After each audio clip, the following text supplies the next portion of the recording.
kept pushing on, but then you went too far.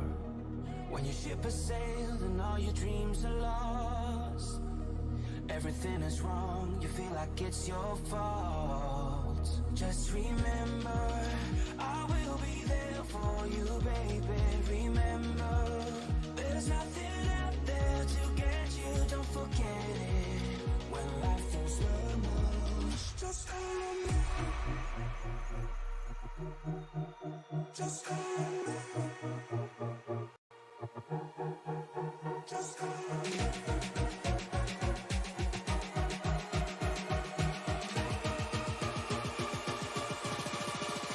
Just call on me.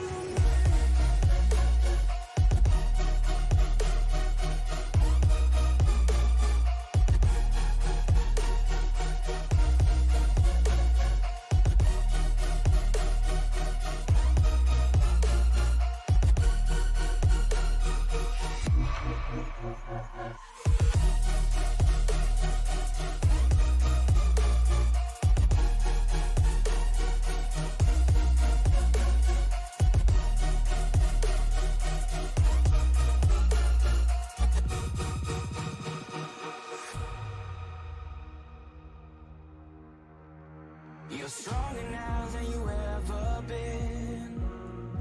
You gotta leave now, it's time to catch the wind. You will climb up high and look through the clouds, and when you're feeling low, I know you'll bounce back. Oh, and just remember, I will be there for you, baby. Remember, there's nothing out there to get you, don't forget it. When life throws lemons, just call on me. Just call on me. Just call on me.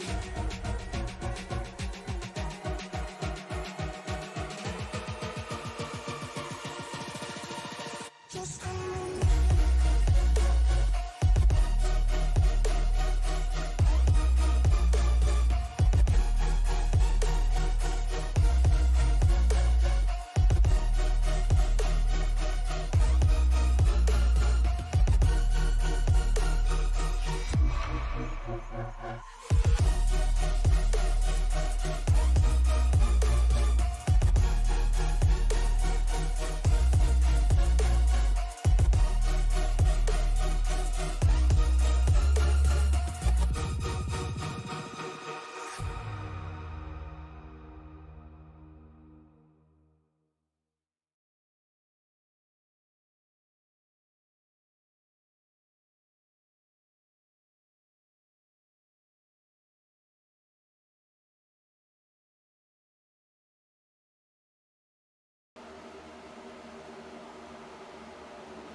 After what was an incredible and intense season opener at Daytona last week, we head out west to Fontana, California for round number 2 of the SCL Racing Series on the Cup side with the Garza Law 200 from Auto Club Speedway. Good evening, everybody. My name is Frank Marchese. Thank you very much for making us a part of your evening. Zach Woods will be back with me in the booth as well as for the remainder of the season. He is away right now. He will be here, though, at some point during the evening. And boy, do we have a great race set up here tonight at Auto Club. An incredible race at Daytona, a long race. Saw a lot of incidents, saw a couple of key guys that were figures in the championship last season were not there. They are here. Once again, though, just as big a field as we had at Daytona last week, we have set for Fontana coming up here this week. We'll take a look at the point standings to open things up right now, and it's Derek Gilray taking the win. Todd Merkel coming home second. Michael Acord finished in third back at Daytona last week after the race ended under caution. After a wreck in turn 3 on the Green-White-Checkered, squandered a green flag attempt at a finish. Zachary Archer right there as well. Maxwell Caldwell had a solid finish. A bunch of new names mixed in with the old as we head through the standings here tonight. One thing that has not changed, though, is looking at the practice session right now as the points continue to scroll through your screen. One thing that has not changed from last year to this year is who is quick and who is at the top of the timing and scoring table at the moment. Right now it is Maxwell Caldwell who is the quickest of the drivers right now that have set a time here this evening. We have 48 drivers here to try to take the 43 spots. So there will be, guys that are going home that will not be able to run this race here tonight as we take a look at these guys working on one of their mandatory practice starts. As we only have about a minute 30 or so left to go here before we get into the racing action here tonight. And what is going to be a fun one is, you notice we are back in the next gen cars. We had mentioned it last week that the Gen 6 cars will be ran at both Daytona and at Talladega, just the two super speedways. Everywhere else will be in the next gen cars, or the current gen cars, I guess you could say, throughout this season. So back in the next gens, the first time this season that we will have seen the next gens.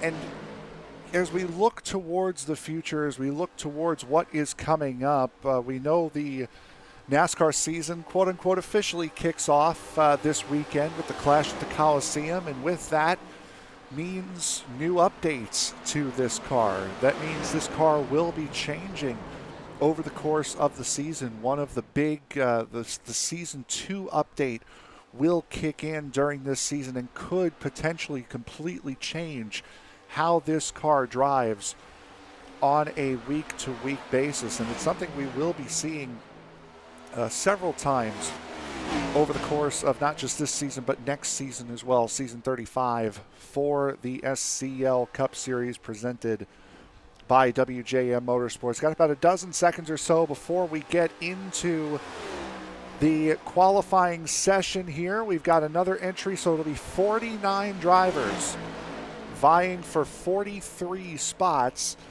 If you look at the practice timing and scoring right now, Joe Owen, Daniel Cruz, Miguel Correa, Andrew McKenzie have set times. They would be going home. Zachary Archer and Michael Caffrey did not set times during that qualifying session. So we'll see what is going to happen as this race kicks on over into the qualifying session. I've just gotten word from Zach Woods that he is on his way, so he will be joining me in the not-so-distant future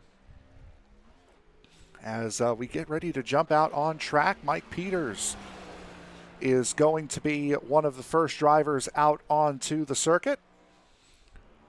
So let's take a look. There is that number 95 Chevrolet Camaro. Austin Call, Adam Lowe, Devin Ray, a lot of guys out on track right now vying for the 43 spots that are going to be on offer here for tonight's race. And Mike Peters will be the first one to get this qualifying session cooking. You can see him weaving back and forth around this big racetrack, trying to get some heat into those tires. Another guy who went out very early right at the start, Austin Call, running up on that fifth line right up against that wall. That will be a fast line here tonight, especially during the race. If you want that run coming off of turn 2 and turn 4, you'll see a lot of guys trying to make that outside line work here tonight, but qualifying going to want to be down on that bottom as Call looking to maximize what he can as far as the length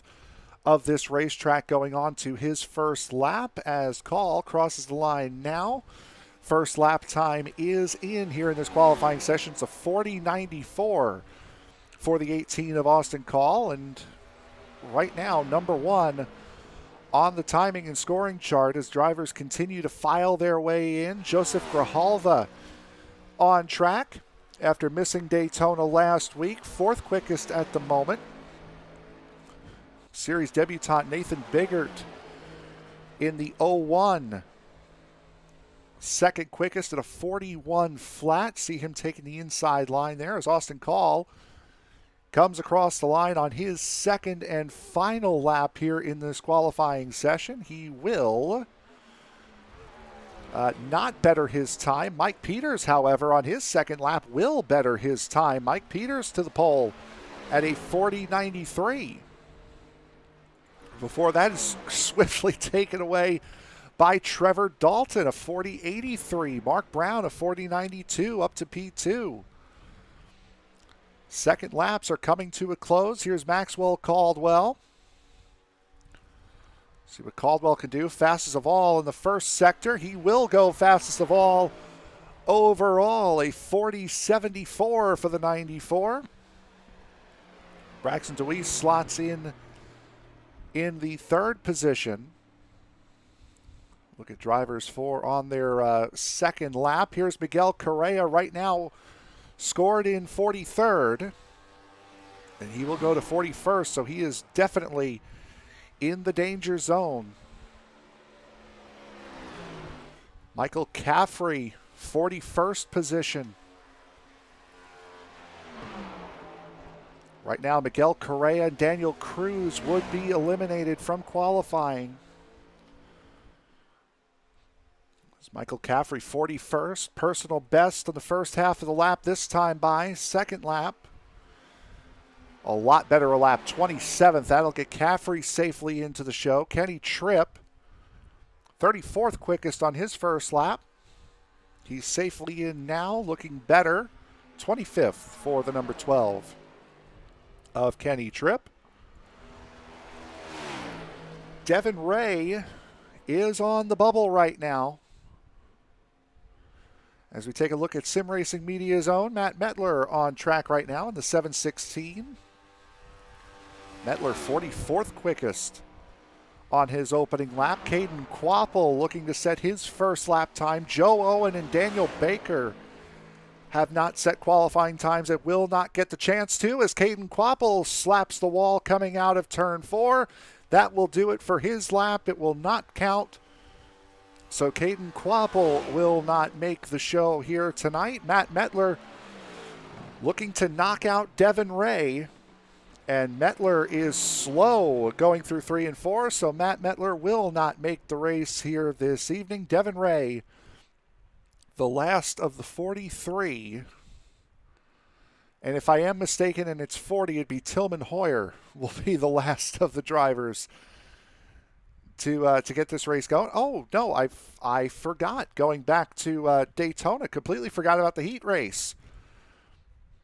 My apologies.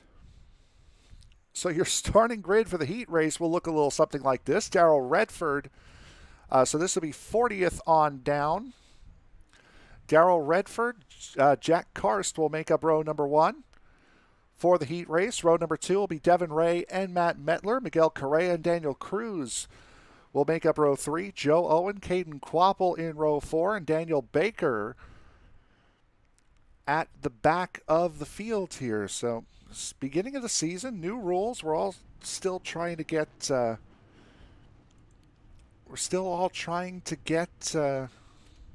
get acclimated to the new rules for the new season.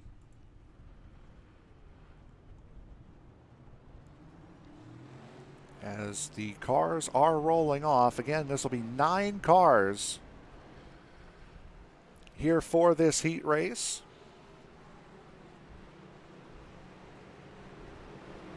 As Jack Karst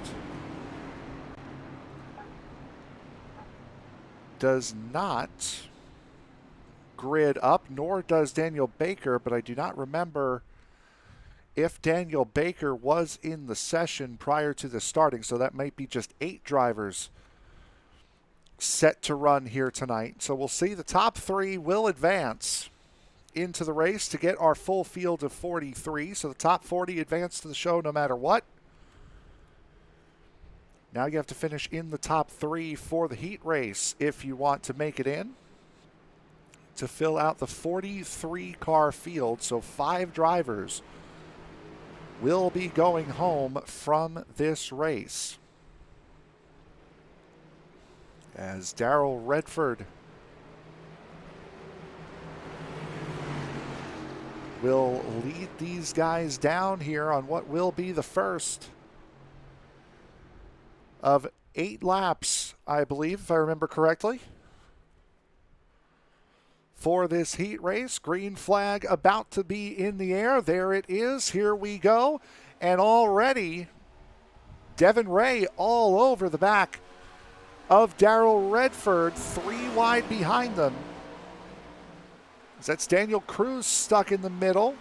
Caden Quapple on the outside.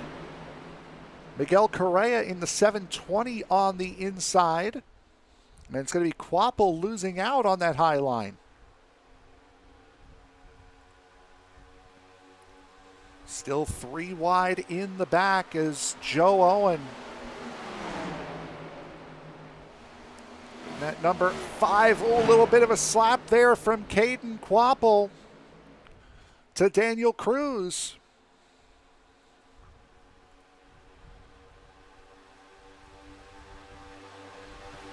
Lap 1 complete, so 8 laps here tonight for this sprint race. Darrell Redford right now has it on lock. Matt Metler running in second. And after a great run from Joe Owen, he has now gotten himself into a transfer spot. Devin Ray in the number 11, running in the 4th spot.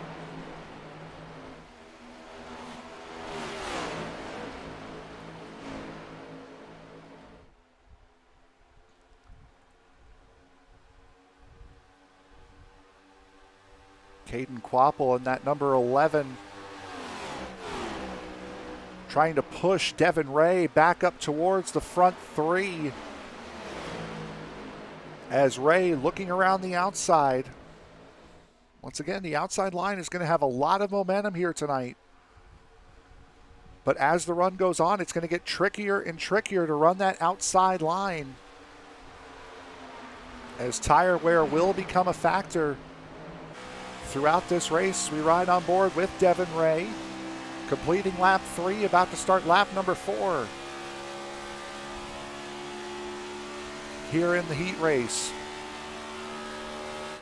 Matt Metler and Joe Owen battling for the 2nd position.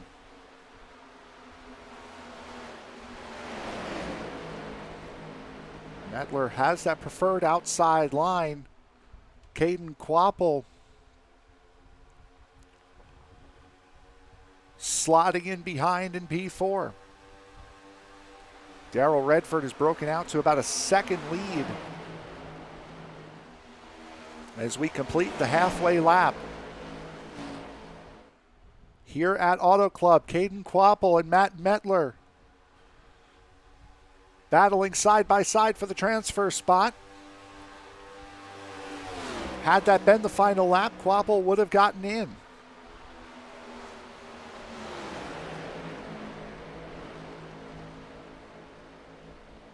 A lot of great side-by-side racing here. What we're going to be seeing on a smaller scale here in this sprint race as compared to the main race. Caden Quapple, that car, that 802, has really gotten into rhythm. He's gotten heat in those tires and now starting to work his way back forward.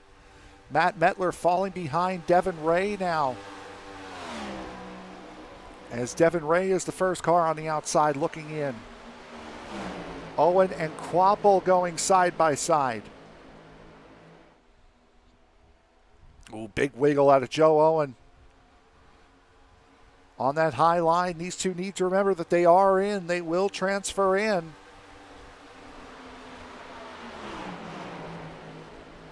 Metler and Ray still battling side by side. Just 2 laps to go, and a big slap of the wall there by Devin Ray. Metler to the inside. The more and more these two race, the further and further out in front the other two get. As Caden Quapple has completed the pass, that puts the pressure on Joe Owen now. Big wiggle out of Matt Metler, and hard into the wall goes Devin Ray.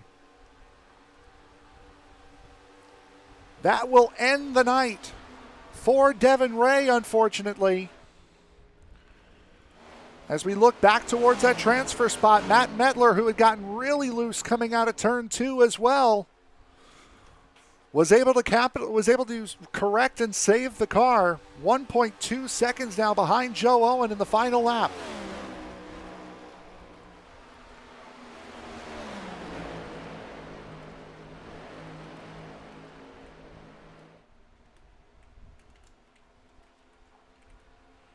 Ooh, another big wiggle there from someone. I believe that might have been Miguel Correa had gone around in the back there on that final lap. Caden Quapple with a big dive going through 3 and 4, almost makes some contact with Darrell Redford, trying to take the sprint race win home, but leading from pillar to post is Darrell Redford. He will win the first sprint race of the season.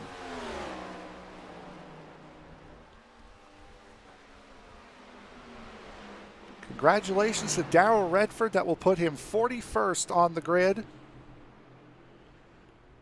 Caden Quapple and Joe Owen will make the 43 car field, as we will now take a look at the starting grid here for tonight's race, as it will be Maxwell Caldwell with a time of 40.736, taking the pole with Trevor Dalton to his outside in row number 1. Row 2 will see Braxton DeWeese and Chris Myers. Andrew McKenzie and Mark Brown will make up row number 3. Mike Peters and Barrett Flo will sit in row number 4.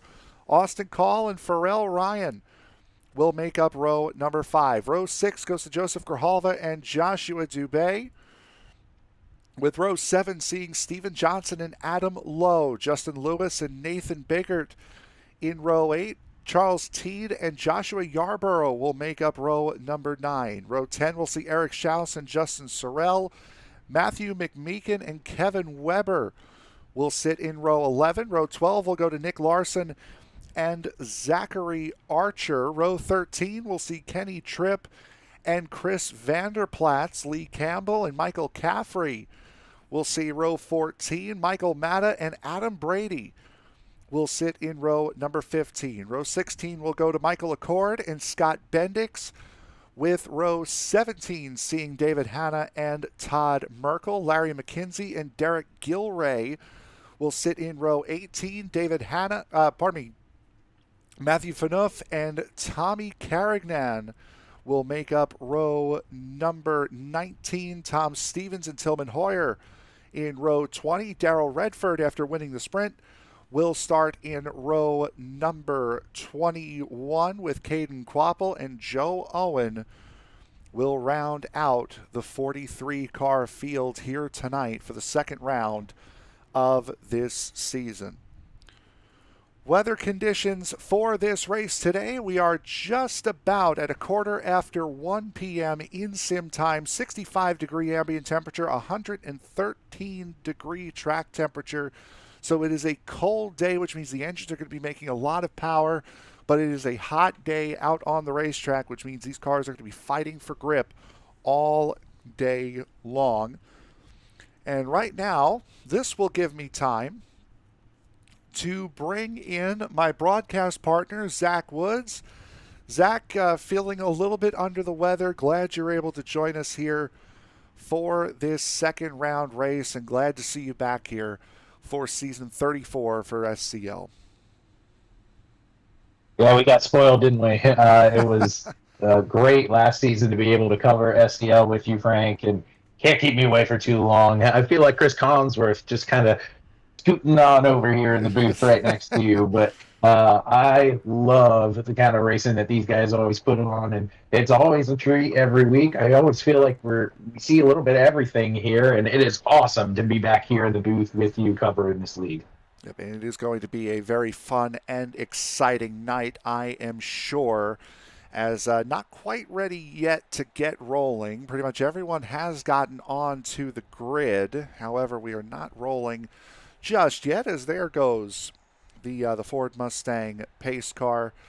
43 drivers here at Fontana, Zach. It has the potential to get quite claustrophobic even around this 5-lane wide, 2-mile long racetrack here in Southern California.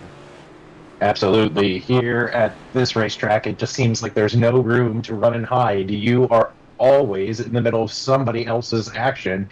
Drivers are going to have to focus on being able to concentrate for long periods of time and only receiving breaks when somebody does mess up. Because honestly, it's one of those kind of racetracks where you may not want to make trouble, but trouble will always seem to find you, and it's going to be, I think, another tale of that this evening. We saw a fantastic battle just moments ago, trying to go for a race win. How hard do these drivers drive here early on in this contest? I guess we're just about ready to see.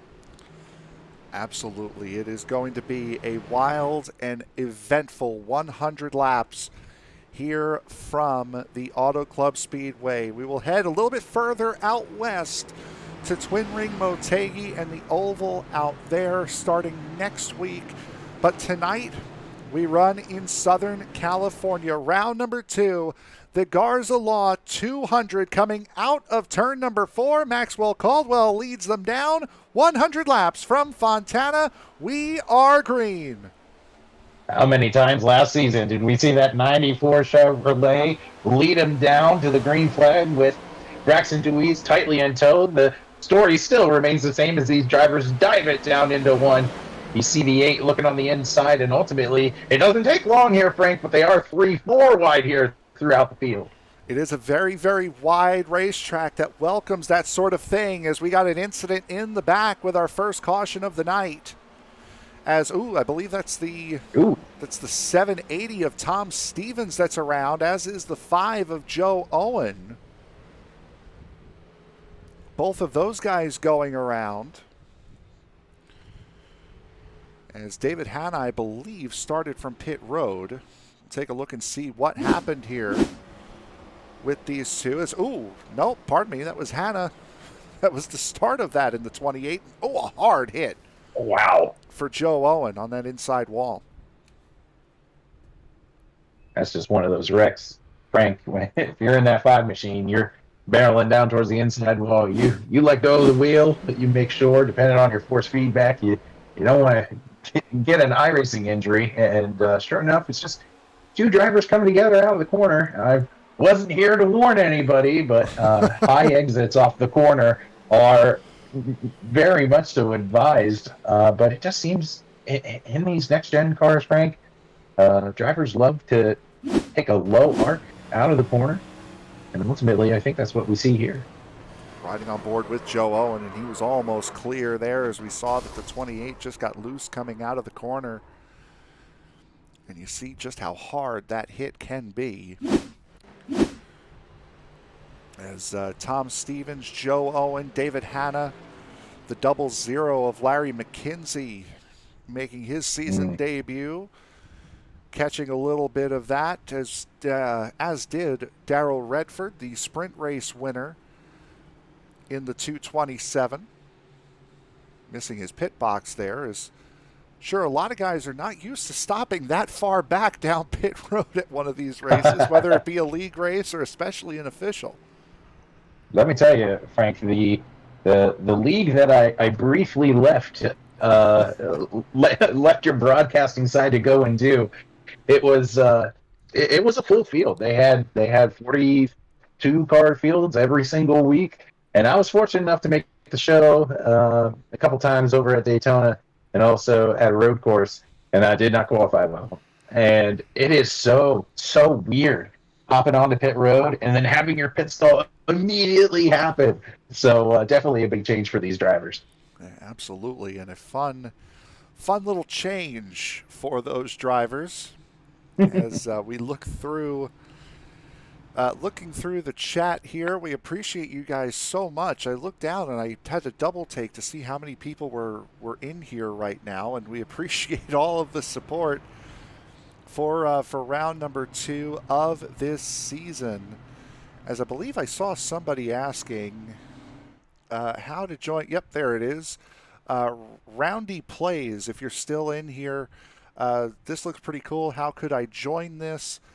That would be look up the SCL racing league in the leagues page in iRacing, and you should find them. I know they're taking people. We see new people in every single week. Mm-hmm. And if you're fast enough, as we saw tonight, if you're fast enough to make the show, it will certainly be a fun night for you and a fun season for these guys as we continue on. We will have racing with this series all the way through the 24th of April when the season ends at Atlanta Motor Speedway.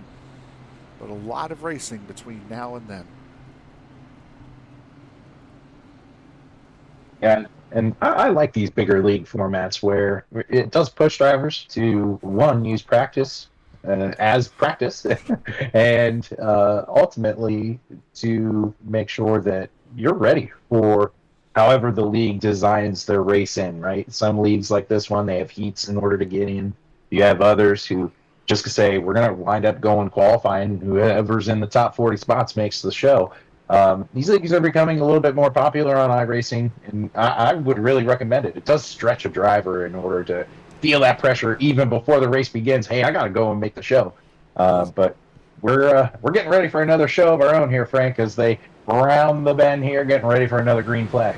Closest thing to real life you'll get, and with the real life NASCAR season starting up this weekend, technically, it will certainly be as close as you can as we get set to go back to green flag racing here. Maxwell Caldwell leads them away from the restart zone. Braxton DeWeese trying to hang on, as is Trevor Dalton on that inside line. But watch Chris Myers on the high line, that number 24.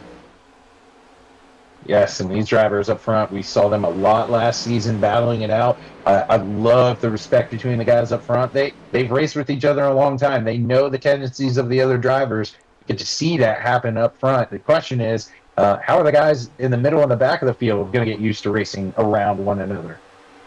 A lot of new guys, so there's still very much a feeling process going on here.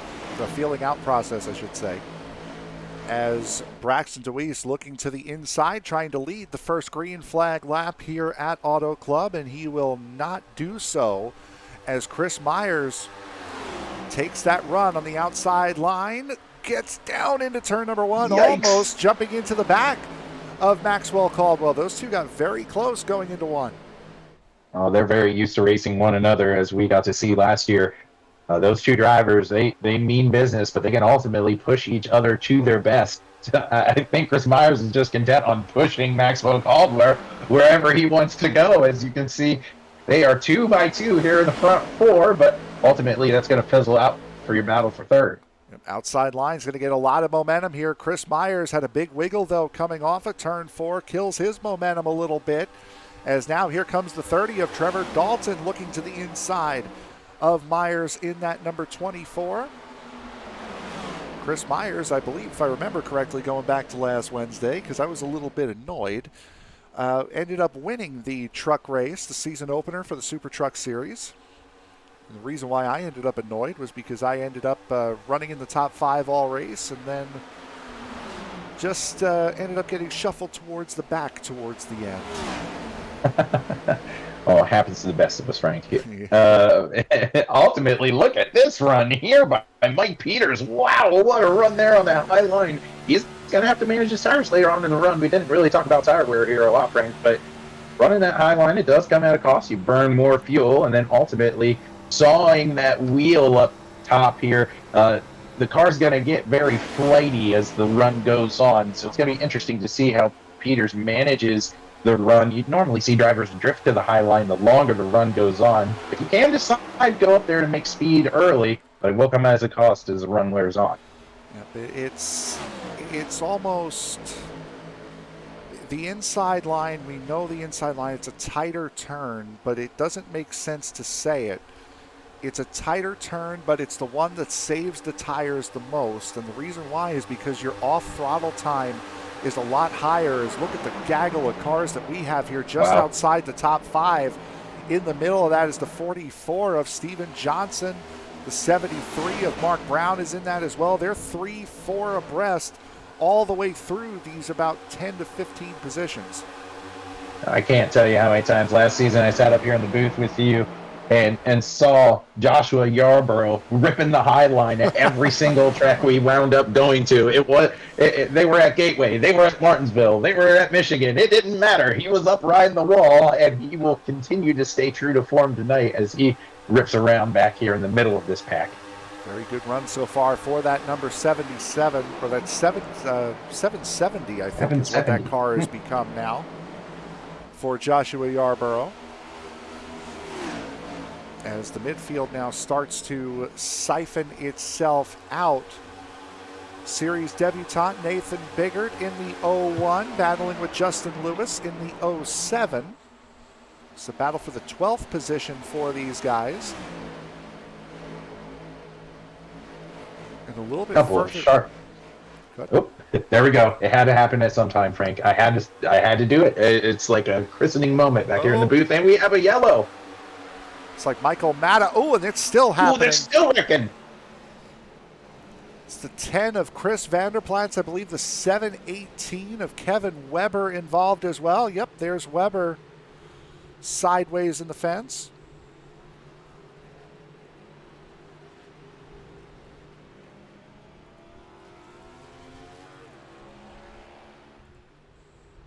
Tommy Carignan looking clean in that 216 Ally Chevrolet, as we'll see what happened here. Looks like it may have started around Justin Sorrell. Sorrell there in the 99. Got turned there by the 16 of Michael Matta.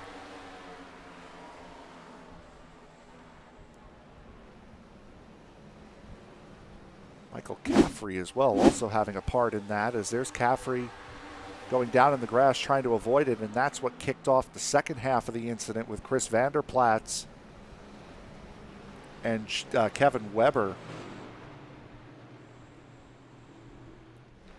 Yeah, when you're on the inside, in the infield rather, like that, it's like driving on ice down there. You don't have a lot of control over the car. You're just kind of gliding across the surface, bouncing along, and unfortunately, that's the reason why this wreck was bigger than perhaps it should have been. But I guess we'll never know. Saw Michael Matta from that overhead shot there that we just showed on replay. Michael Matta getting loose, turning to the inside, and that is one characteristic about this racetrack. It is a very free racetrack, no matter how hot or cold the track temperature is, especially coming off a turn 4. It is a very slippery racetrack, and that will catch a lot of guys out, especially at the beginning of the run. You can also see it right after the pit cycle. If we get a green flag pit cycle, it's usually when guys feel like Superman on the fresh tires, think they can push a little bit harder coming out of turn 4, and they end up looping it usually by themselves. But when you have a big field like this, as you mentioned before, not many places to run and hide. Yeah, you touched on something right before that wreck happened, that they were starting to figure it out, right?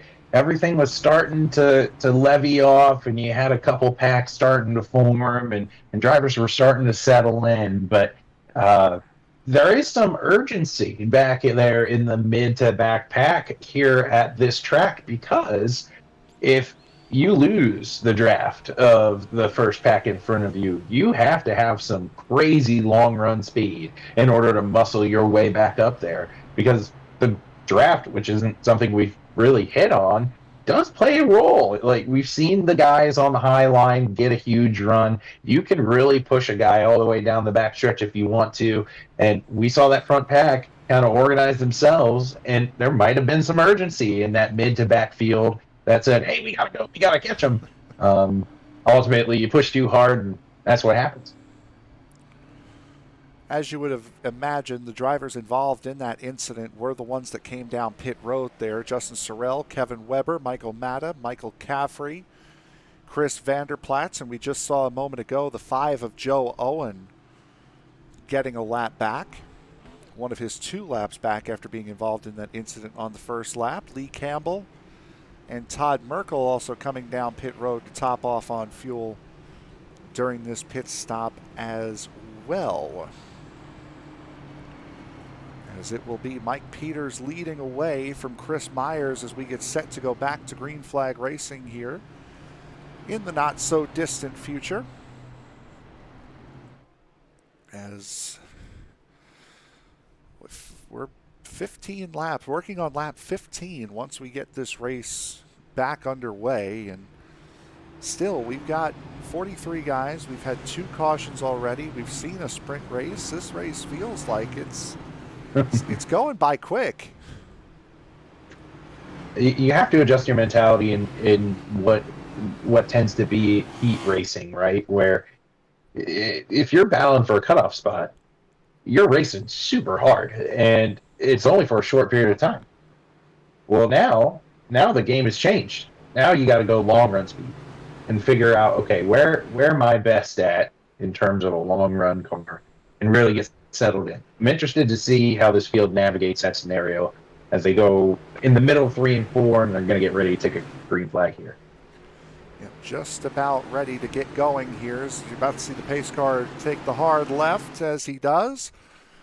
Mike Peters leading them down, getting into the restart zone. Green flag is in the air. We're back racing again here from Auto Club. And they're all chasing that 95 down the front stretch. He got a crazy good restart, and the battle will now be for third between Braxton Deweese and Chris Myers. Not a lot of room there to go if you're Deweese. You're stuck on that low line. You got to be patient for the guy in front of you, and he might get a 2-for-1 here off the corner. Braxton Deweese got a very good start as compared to Chris Myers and even Maxwell Caldwell, who jumps up into that second spot. However, being on that inside, not being able to slide up as much as you maybe want to, has to duck back in behind the 24 of Myers. Myers going to use that run on the outside to try to take over the race lead now, as we see a season debut for one driver that we saw quite a bit of. Same face, different colors. Joseph Grijalva in that number 47. Looking a little bit different this year. A very slick number 47, sliding up into 6th position right now. And up here in the front 8 or so here, Frank, it's looking like a super speedway race, 2x2, pushing and shoving, side drafted down the backstretch. And, man, that's... I thought I was looking at a Talladega or a Daytona race there for a second. 9 cars up here in this front group running side by side. There were 5 on the outside, 4 on the inside for a moment as Myers takes the advantage on that outside line as more cars now starting to join into this fray. Myers now clear of all traffic. Braxton Deweese getting around Mike Peters as we head down the back straightaway here, watching this field of 43 fly right on past. Well, let me tell you, nobody is going higher in the corners right now than Joshua Yarborough. Here in 1 and 2, he was right next to the fence. In 3 and 4, he's mimicking the line of the driver in front of him. But that's really not the strategy to maneuver your way around this racetrack. You want to find clean air in the corners. You want to go where the driver in front of you isn't, so the car turns better in the center of the corner. Watch them all fan out here as they wind up going in through 1 and 2. It's odd. Usually we see guys fan out down the straightaway trying to gain positions and then funnel down into one line. But here it's just the opposite. Everyone fans out going into the corner and then funnels into a straight line for the straightaways.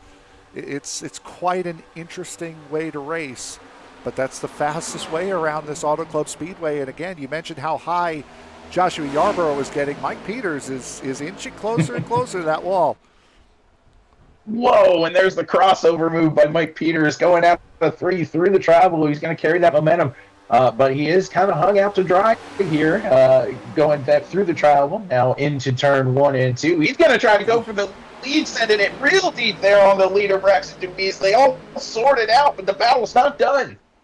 Chris Myers almost got into the back of the 95, who took that momentum and tried to take it right on through to the race lead. Maxwell Caldwell to the inside of Trevor Dalton. Another series newcomer, Nathan Biggert, getting up into this battle here in that 01 machine, as that's Pharrell Ryan. Ryan Farrell. See, okay, Ryan, I apologize, because when I picked your name up from iRacing, it had Pharrell Ryan, and then I thought that it was flipped the other way, as Pharrell was your last name. But then everything I saw on you in iRacing had Pharrell as your first name. I will have that switched here momentarily. Well, it's not affecting his driving, that's for sure. No. He is hanging it out here, making sure he's making the most out of his field position right now, or his track position rather. But Frank, I think we need to tell these drivers that it's only lap 20. That's hard racing up front. You don't need to know your name in order to be able to drive a car quickly. As Ryan Farrell working his way in that number 43 on the inside line. Braxton DeWeese still leading away as the rest of this field still running very, very close just behind them. And to be on the inside line going down the backstretch, that is such an awful feeling. I saw Maxwell Caldwell be one of those guys going down the backstretch, Justin Lewis as well. That's an awful feeling. It doesn't... Whoa! There's huge contact. How did they save it back behind these guys? That was the 25 of Dubé that ended up catching the wall on the outside line. Everyone somehow able to keep it straight, at least for the moment. 3 wide here for third. Wow. Yeah, this is quite a big first pack that we're seeing here, as there's the 25 of Dubé, that Hooters Chevrolet. Justin Lewis to the inside of him. Nathan Biggert just behind.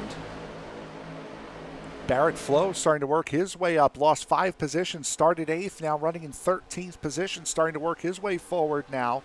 As the 77 of Adam Brady, that Dynaco Ford Mustang, up 15 positions from where he started way back in 30th.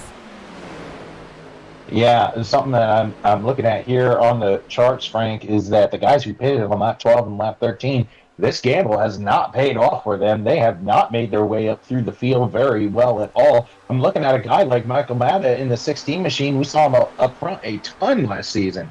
And, I don't know if he's back here by design or what, but he is hanging out here in 31st, given my charts.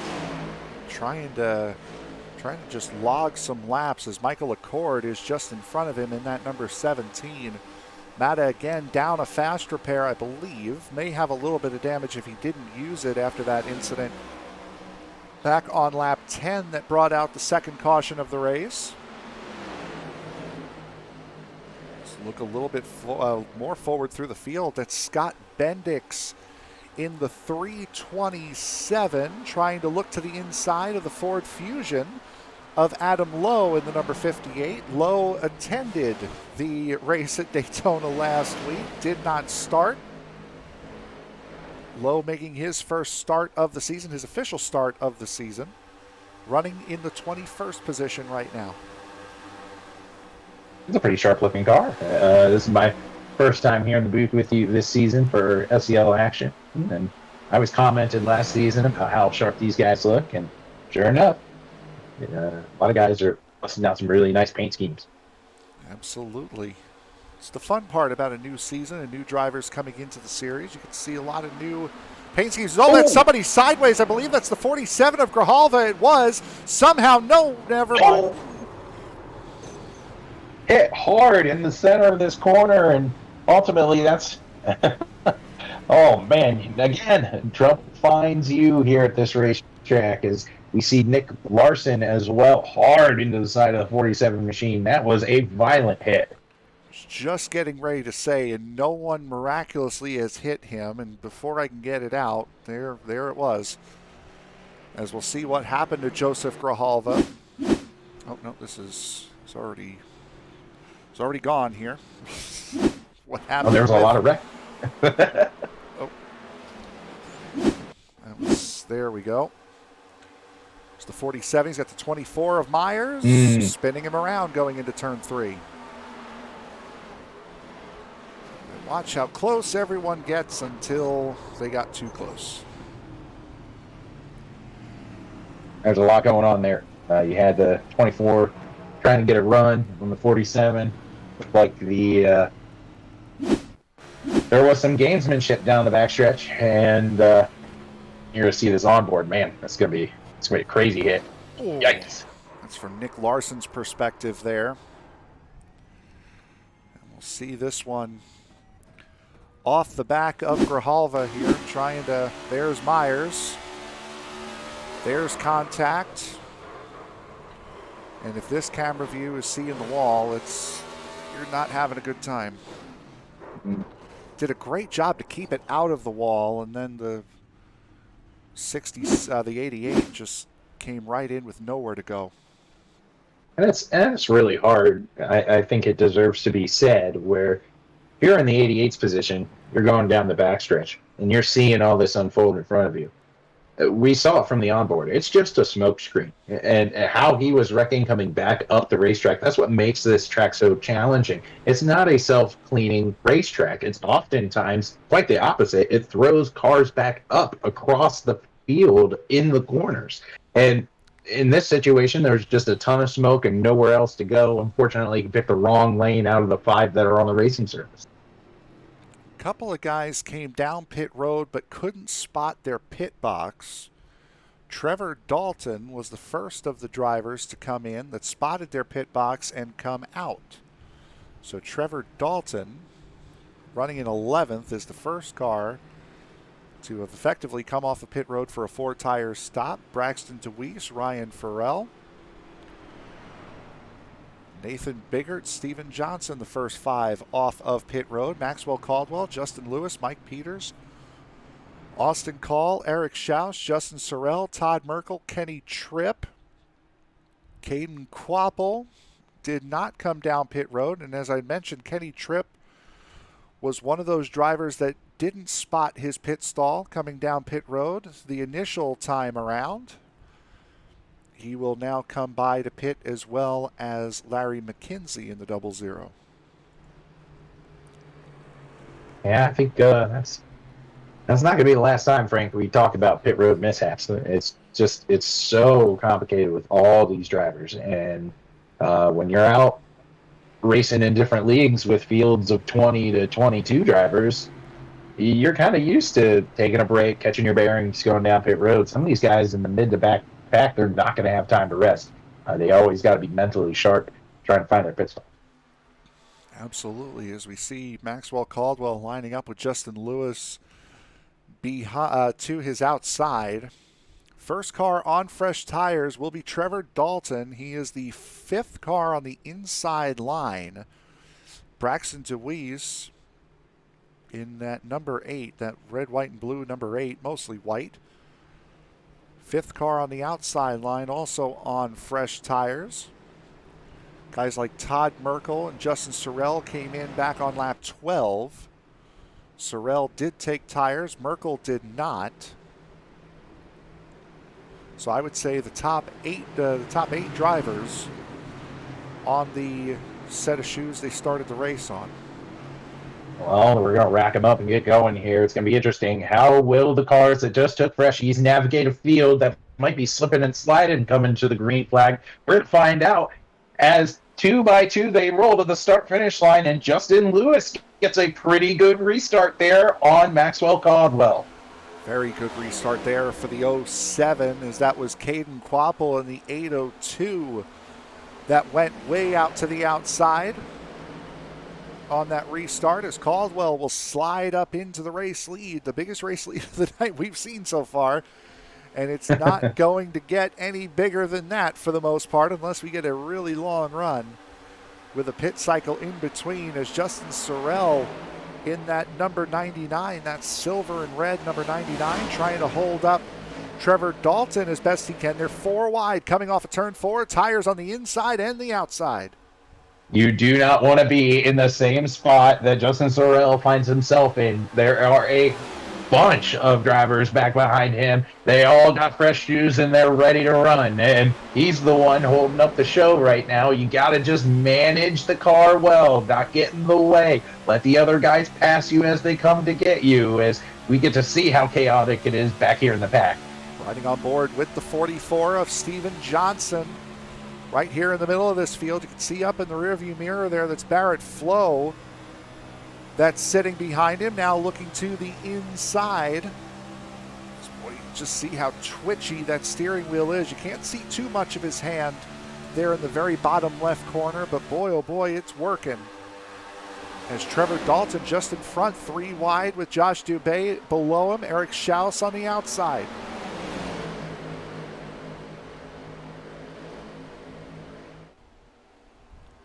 Very, very close between Dalton, Dubé, and Steven Johnson as well. This is the fun, close racing that you get here at Auto Club Speedway. It's so much fun.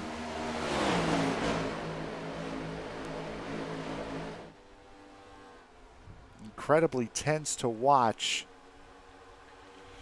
Well, incredibly tense to drive in, but certainly is fun to sit here and watch as the first of the drivers on fresh tires has now broken through and gotten up towards the front. There goes Braxton DeWeese down to that inside line. DeWeese to the inside of Caldwell. DeWeese gets the run. DeWeese gets the position. Now fresh tires out in front is Austin Call getting very, very close. In the middle there with the 25, and I believe it was the 07, later the 30. Down the back straightaway. He's still in the middle of 3 wide. Now slides in just behind Steven Johnson on that outside lane. Man, it is chaotic back here in about this battle for 10th or so. It's a hornet's nest. I was about to say that Braxton DeWeese, his pass on Maxwell Caldwell, that might be his easiest pass of the night, as there was no contest between the front two for the lead. But you got a whole big mess back here. We're looking at Eric Schaus and Michael Matta back here in a gaggle that's about from 17th to 23rd. It is a huge mess back here. It's Adam Brady in that 77 on the inside line as the 95 of Mike Peters catches the outside wall in turn 3. That will start sending Peters towards the back of this line. First time we're seeing him tonight. Daytona winner last week, the 46 of Derek Gilray. Coming into tonight tied with the championship lead with the driver that's actually right in front of him right now, Todd Merkel in the 2. Gilray may have won the race and earned the most points coming out of the race. However, with Merkel's pure dominance last week and by leading the most laps, the 46 and the 2 come out of that opening round tied in the championship. As Ryan Farrell working his way up into position. The top 7 drivers now have all come down pit road at some point to get tires, as Matthew McMeekin in the 041 looks to the inside, putting Maxwell Caldwell down another position. It definitely has been a valiant effort from Maxwell Caldwell, but those new tires are prevailing here as the run carries on. He's now fighting Andrew McKenzie, and McKenzie sitting here in 10th, looking for more, just trying to manage the run well. As back behind there, you got a group of, well, about the rest of the field. We'll put it that way. That's how big this pack is, as they continue to battle one another from about 11th through, well, 43rd. And they are really going at it right now. Again, we're only on lap 36. We're a third of the way through this contest, and these drivers not giving an inch right now. Justin Lewis, the second driver of those that did not come down pit road at any point during this. Ooh, that was a hard hit by somebody there in the background. Wow. I believe that might have been... Who is that in the back? It might be Scott Bendix. It is in the 723. That was a really hard hit to the outside wall. Broken suspension. A fast repair will be needed for that 723. But right now, up at the front, it is Ryan Farrell. Here as we continue on round number 2. The Garza Law 200 from Auto Club Speedway will continue right after this.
Tonight's broadcast of the Garza Law 200 is sponsored by WJM Motorsports.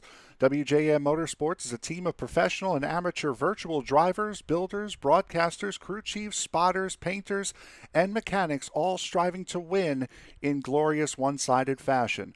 They provide extensive exposure for sponsors within the real world and over the virtual racing world, with an emphasis on iRacing. You can get your WJM merchandise and check out all of the drivers and partners on the team, as well as finding more information about how you and your company can get on board with a rapidly growing, highly competitive iRacing team at WJMmotorsports.com or sending an email to bill@WJMmotorsports.com.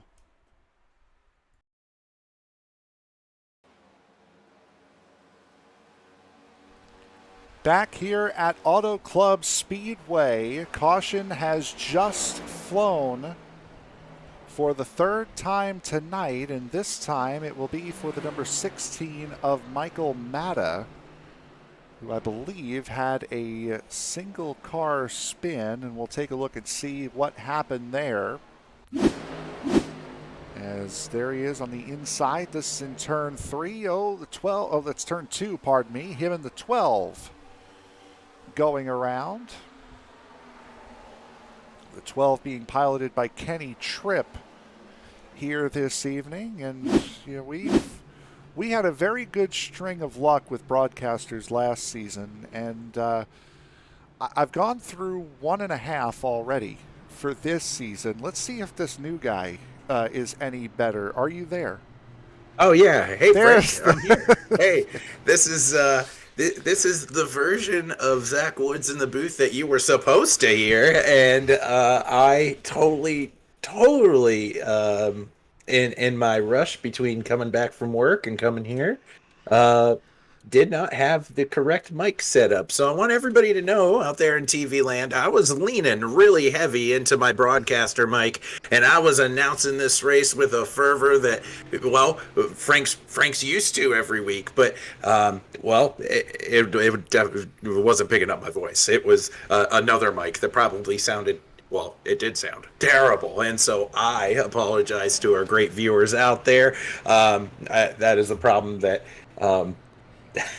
I should have doubled, triple checked before we logged on tonight. But hey, we're 45 laps in, so good to be here. A new and improved version of me with you, Frank. This should be a great race as we just approach the halfway point of tonight's contest.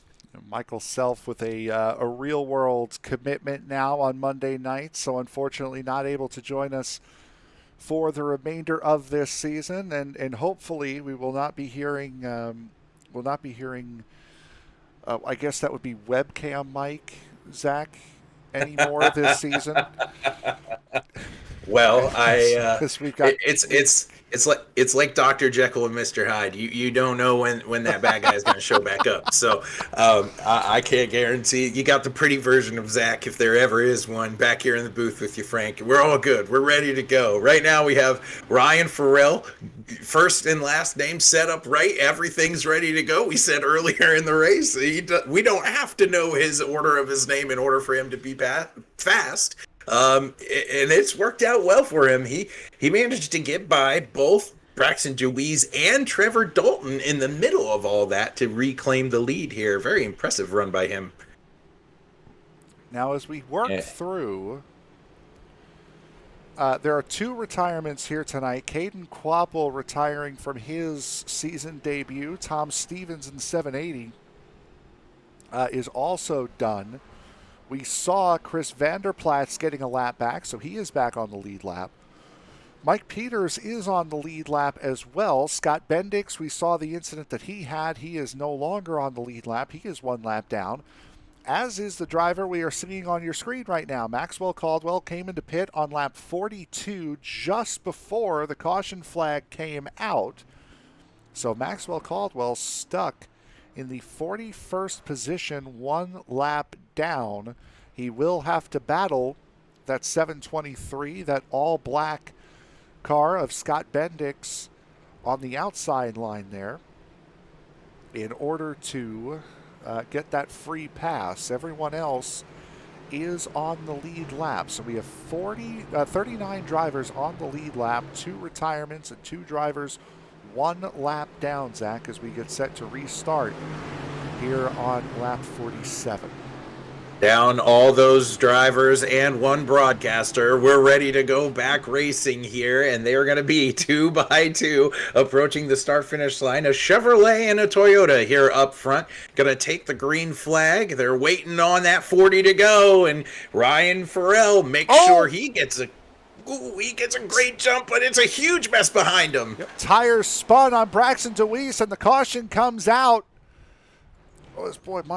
Because of the amount of cars, my sim is having a fit right now. It's going everywhere. The 8's involved. The 73 is involved. You got half the field involved in this thing, Frank, because it happened at the front of the field. You got the drivers that we talked about hanging out in the back. This is going to affect lap cars. You got the 22 in the infield. They're everywhere right now. Yeah, that's the 22 of Matthew Fanuff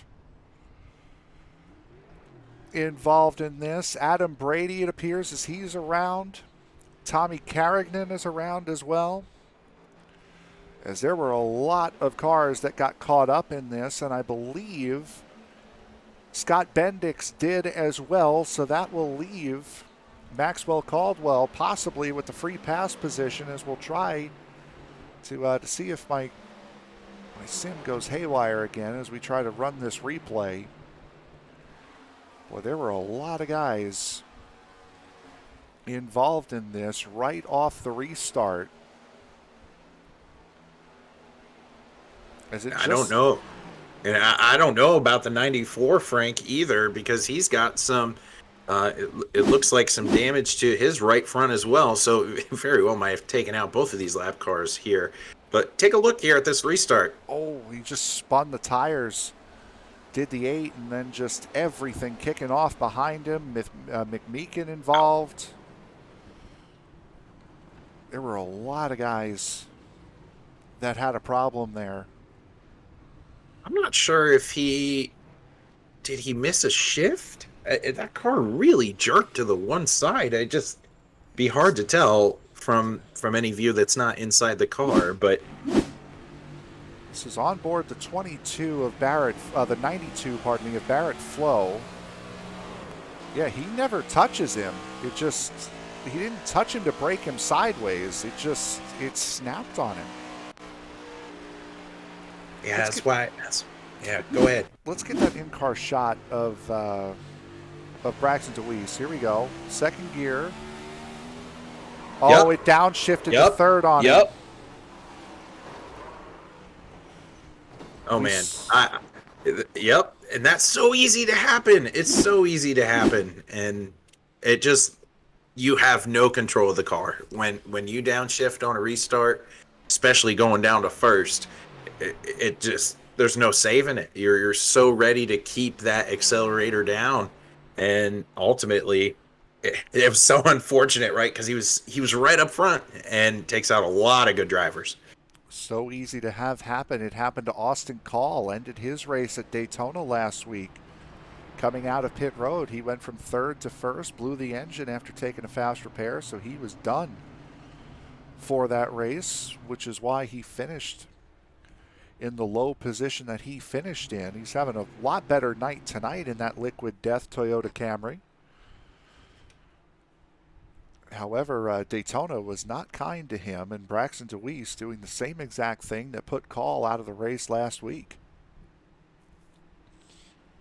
And at the top of the show, we talked, Frank, about just being mentally sharp, right? Where this track is exhausting when it comes to managing who's on your outside, who's on your inside, what's the guy in front of you doing. There's 5 lanes and then some. And drivers are taxed mentally here. And when you get a break, like a caution, it is hard to mentally prepare to get ready to go again. And sometimes mistakes like that happen. And more often than not, they wind up happening here at this particular racetrack. Just unfortunate. There are some fast repairs to be had, though, so it's not catastrophic, but certainly shakes up the field here, as we're going to see some drivers up front that we have not seen before. These H pattern shifters they lend themselves to mistakes. That's why it may not be as pure sim for these stock cars to have the flappy paddles, but they certainly prevent that from happening. And again, to see it's so rare to see, but then to see it twice in 2 races to start this season, that's certainly incredible. As Ryan Farrell once again chooses that outside line. Trevor Dalton on the inside. Nathan Biggert in the 0-1. In that 3rd position, second car on the inside line. Barrett Flo on the outside. Farrell gets another good jump. Biggert right on the back of Trevor Dalton as we head down towards T1. They might be calling that 40 car the restart king, because he's had back-to-back miraculous starts, and he's running away from the show here, but the battle will now rage on for 3rd between Biggert and Barrett Flo. But he's doing it on that outside line as well. Haven't seen anyone else tonight other than that 40 take control on the high line. Looking back, Justin Lewis pushing Michael Matta. There's 3 wide behind him. Austin Call, Zachary Archer in that bright yellow number 38. Getting in the mix there as well. Haven't spoken about Archer tonight at all. How often do you see 2 rows back, 3 wide at a track that's not Daytona or Talladega? This is one of the few tracks you can get away with that, and it's happening up front here, but there is another caution. Yep, caution is out again. It would appear to be the 88 of Nick Larson. Eric Schaus is around as well. So is the 58 of Adam Lowe, as Schaus has had a big punt. Merkel's in it. Todd Merkel's also involved. Saw Merkel spinning out of the wall on the outside line there. Ooh, that was a big hit for the 60.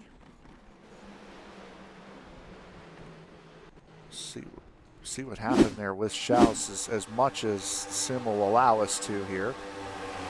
Oh, it was the 58. Ooh, that was Nick Larson that got caught in the wall and thrown. Sent to space back towards pit road. Let's see what happened. This is with Larson. You can see the 2 and the... Boy, this was just behind. You see Lowe move up into the 2. Larson gets pinched and then flung to the inside wall. And unfortunately for him, that will be the end of his night, because he had used the fast repair after his incident with Grijalva. I tell you what, Frank, that I have seen that issue happen. I've had it happen to myself recently in the last couple months here on the service. And I don't know what has changed to make these walls kind of grab you and fling you elsewhere, but this is the first time tonight we are seeing that happen here. I've had it happen to me at Nashville Super Speedway. I've seen it happen even with the AI. Even when the AI do eventually wreck, it's usually quite big when you get stuck in those walls. And again, as we had mentioned, we're about a month away from the new season update kicking off. I believe we just started just 20 minutes prior to the broadcast kicking off. I believe we started week 8 of season 1. Just trying to take a look through the iRacing app here to see where we are. Yep, this is week 8 is what we just started prior to the broadcast kicking off. So we're about a month away, 5 weeks away from seeing the new update, and hopefully that fixes some of the issues that we've seen. Well,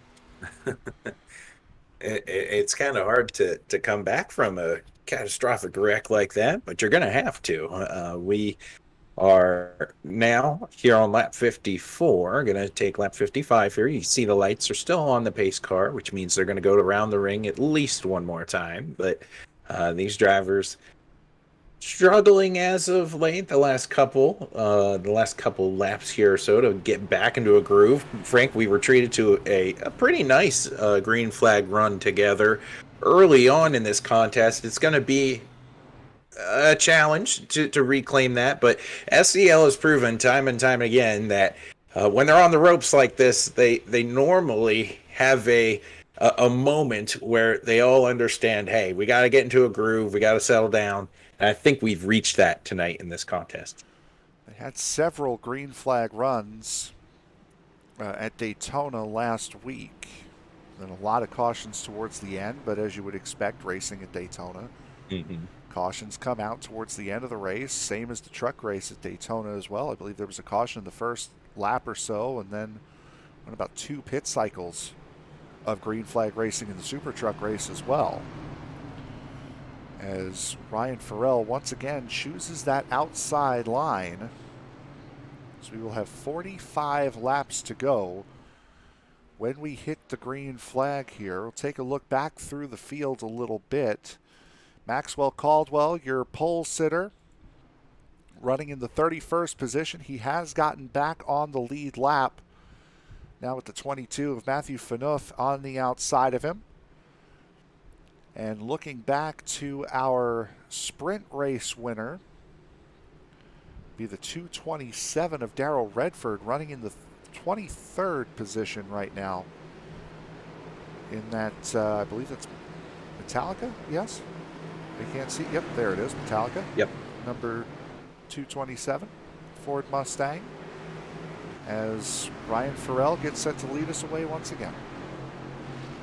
And it's the battle of the refreshments up front here as we get to see Ryan and Trevor head off one more time, barreling through the tri-oval and down into turn 1. They got to all get this green cleanly, and some tire spin is going to happen about the 3rd row, but ultimately it seems to check itself out as they go here into turn 1. It was Joshua Dubé that had that tire spin. 3rd car on the outside lane as once again these guys all fanning out 4 wide. Joseph Grijalva working his way back up towards the front. Look at Michael Caffrey in the 777 Exalta machine on the outside line. He had a great run coming out of turn 2 up into the 11th spot for the 777. That was a power move. He was right against the fence, not afraid to use all of it here on the restart. You got to get everything you can when they're all bunched up together, and we definitely see who are the aggressors in this field right now, as that 777 is definitely one of them, as they're 3 wide in multiple spots here. You want to pick a battle, we're going to take a look here at Joseph Grijalva. He got 4 wide back here. It's crazy back here, flirting around the 10th spot. 5 abreast just outside the top 10. Dubé, Myers, Peters, Caffrey, all these guys battling side by side. Michael Acord up there as well in that natural light, number 17, behind Joshua Yarborough. In the 770, Justin Lewis now out to the race lead as we're 3 wide for 2nd with Farrell, Dalton, and Call. Great run here by Justin Lewis. He's up 14 spots from where he started tonight, and he continues to chug along. Clean air will mean a big difference for that 07 machine. If he was fast in the pack, you can imagine he'll be fast up front, as we get a great view here from Nathan Bigart back here in 5th.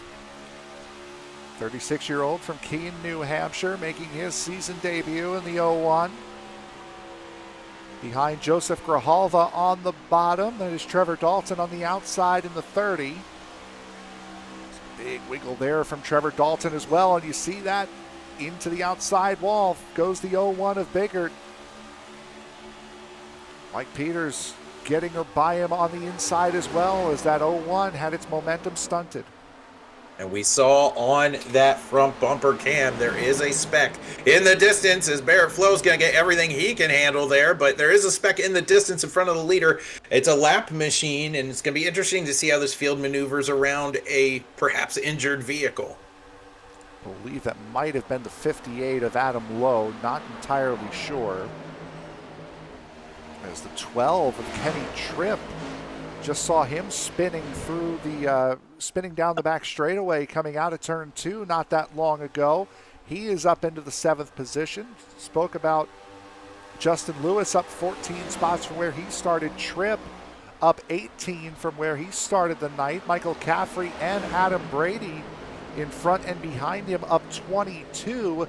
Darrell Redford right now in that 227, getting to the inside of Steven Johnson in the 44, plus 30 from his 41st place starting spot after winning the sprint race. It's like 6th, 7th, 8th, and 10th all linked arms in the back and said, we'll go up together. And they have certainly made quick work at most of the field tonight.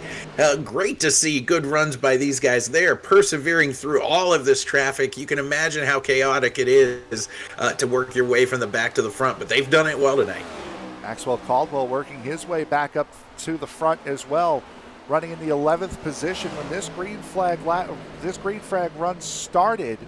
Caldwell was in 31st. He's up to 10th now. A great run for the 94, coming back from being stuck a lap down. You have to wonder, though, if this run continues on, is he going to burn his stuff up, trying to make it through the field? Yes, he's being aggressive right now, but you gotta keep it in the back of your mind. This track does lend itself to long green flag runs. We've had one this evening. You don't want to make up all this time just to lose it later. As we take a look back here, there's another guy trying to make his way from the back to the front. That's Braxton Dewey's in the 8. Very close with that 50 of Charles Teed in the Mobile 1 Ford Mustang. 4 wide now as the 01 of Biggert continues his backslide.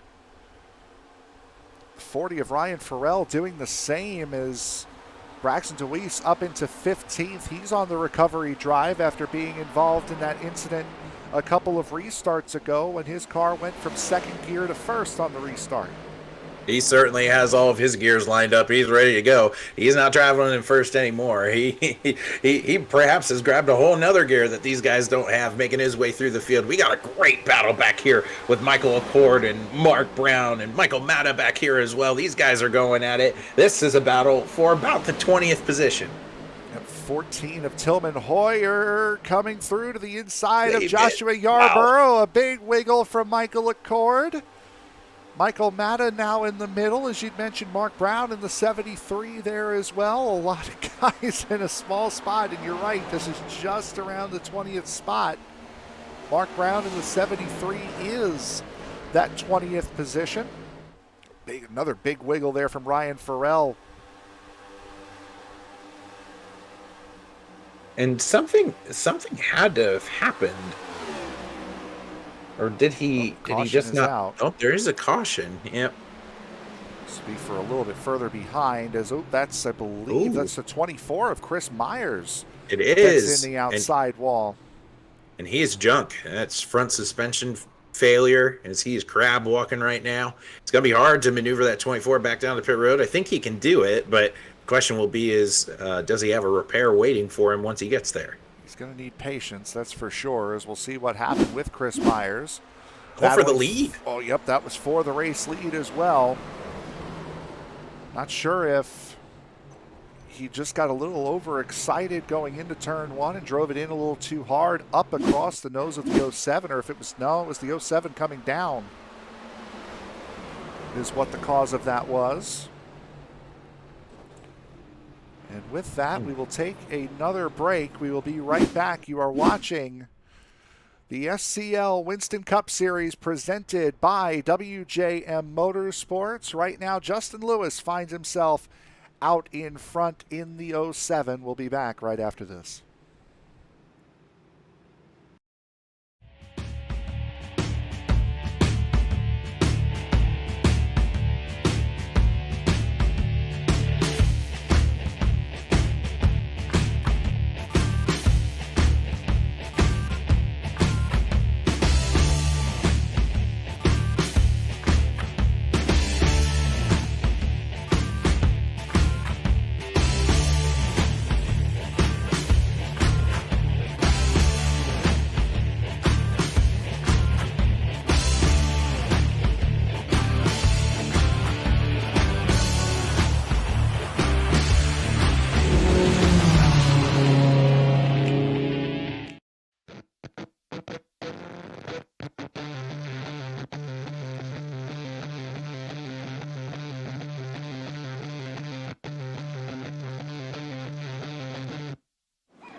Tonight's broadcast of the Garza Law 200 is sponsored by WJM Motorsports. WJM Motorsports is a team of professional and amateur virtual drivers, builders, broadcasters, crew chiefs, spotters, painters, and mechanics, all striving to win in glorious one-sided fashion. They provide extensive exposure for sponsors within the real world and over the virtual racing worlds with an emphasis on iRacing. You can get your WJM merchandise and check out all of the drivers and partners on the team, as well as finding more information about how you and your company can get on board with a rapidly growing, highly competitive iRacing team at WJMmotorsports.com or sending an email to bill@WJMmotorsports.com. Back to live racing action here from Auto Club Speedway, the Garza Law 200, round number 2 of season 34 for the SCL Winston Cup Series, presented by WJM Motorsports. The pit strategy has split as we get set to go racing here. Kenny Tripp and Steven Johnson deciding to stay out, as did the first 12 cars. Adam Brady starting in the 13th position, came in, took fuel only. The 07 of Justin Lewis getting popped for speeding off of pit road. Green flag back in the air, a very close start between Kenny Tripp and Steven Johnson, with Darrell Redford and Braxton DeWeese pushing very close behind. Yeah, absolutely. And we're going to see how aggressive these drivers are going to be here off of this restart, as this is the first time we've seen Kenny Tripp up front. Whoa, man, big contact in the back. It's a Hot Wheels machine somewhere back there. All I saw was car hard into the fence. Can't believe that's not a caution by how aggressive that was. Derek Gilray moving back through the field a little bit. I believe that might have been the 00. Al McKenzie looks fine. No, it was a blue Hot Wheels car. Yep, so that would have been the 60 of Eric Schaus then, as there he is in the middle, and you can see the right front corner of that number 60 torn up a little bit. Oh, Derek Gilray getting into the wall, getting into Joshua Yarborough as well. All this chaos going on, and there's still no yellows. They've figured out how to get into the fence without collecting the rest of the field, so kudos on you guys. But the mid-pack here is vicious as these guys are just going at it. We're taking a look right here at Joe Owen. There's a ton of guys in this group just trying to figure out where is some clean racetrack so I can make up some time. Just where is? This is about second to 17th. That you're seeing on screen right now, as there's the 14 of Tillman Hoyer trying to go up through the middle. Joe Owen in the 5. We're still about 4 wide as Austin Call looks to the very, very bottom. Darrell Redford, up into 3rd position. Remember, the sprint race winner, Darrell Redford plus 38, Tillman Hoyer plus 34, Joe Owen plus 36 on the evening from where they start is the 77 of Adam Brady, continuing to fight. 3 wide and into the fence he goes. Tillman Hoyer also around. Caution is out here on the front straightaway. Commentators curse strikes. As you see, it's the 94 as well in the wall. There's a ton. They're still wrecking back behind here. I think I saw the 40 in it. The 273 is also in it.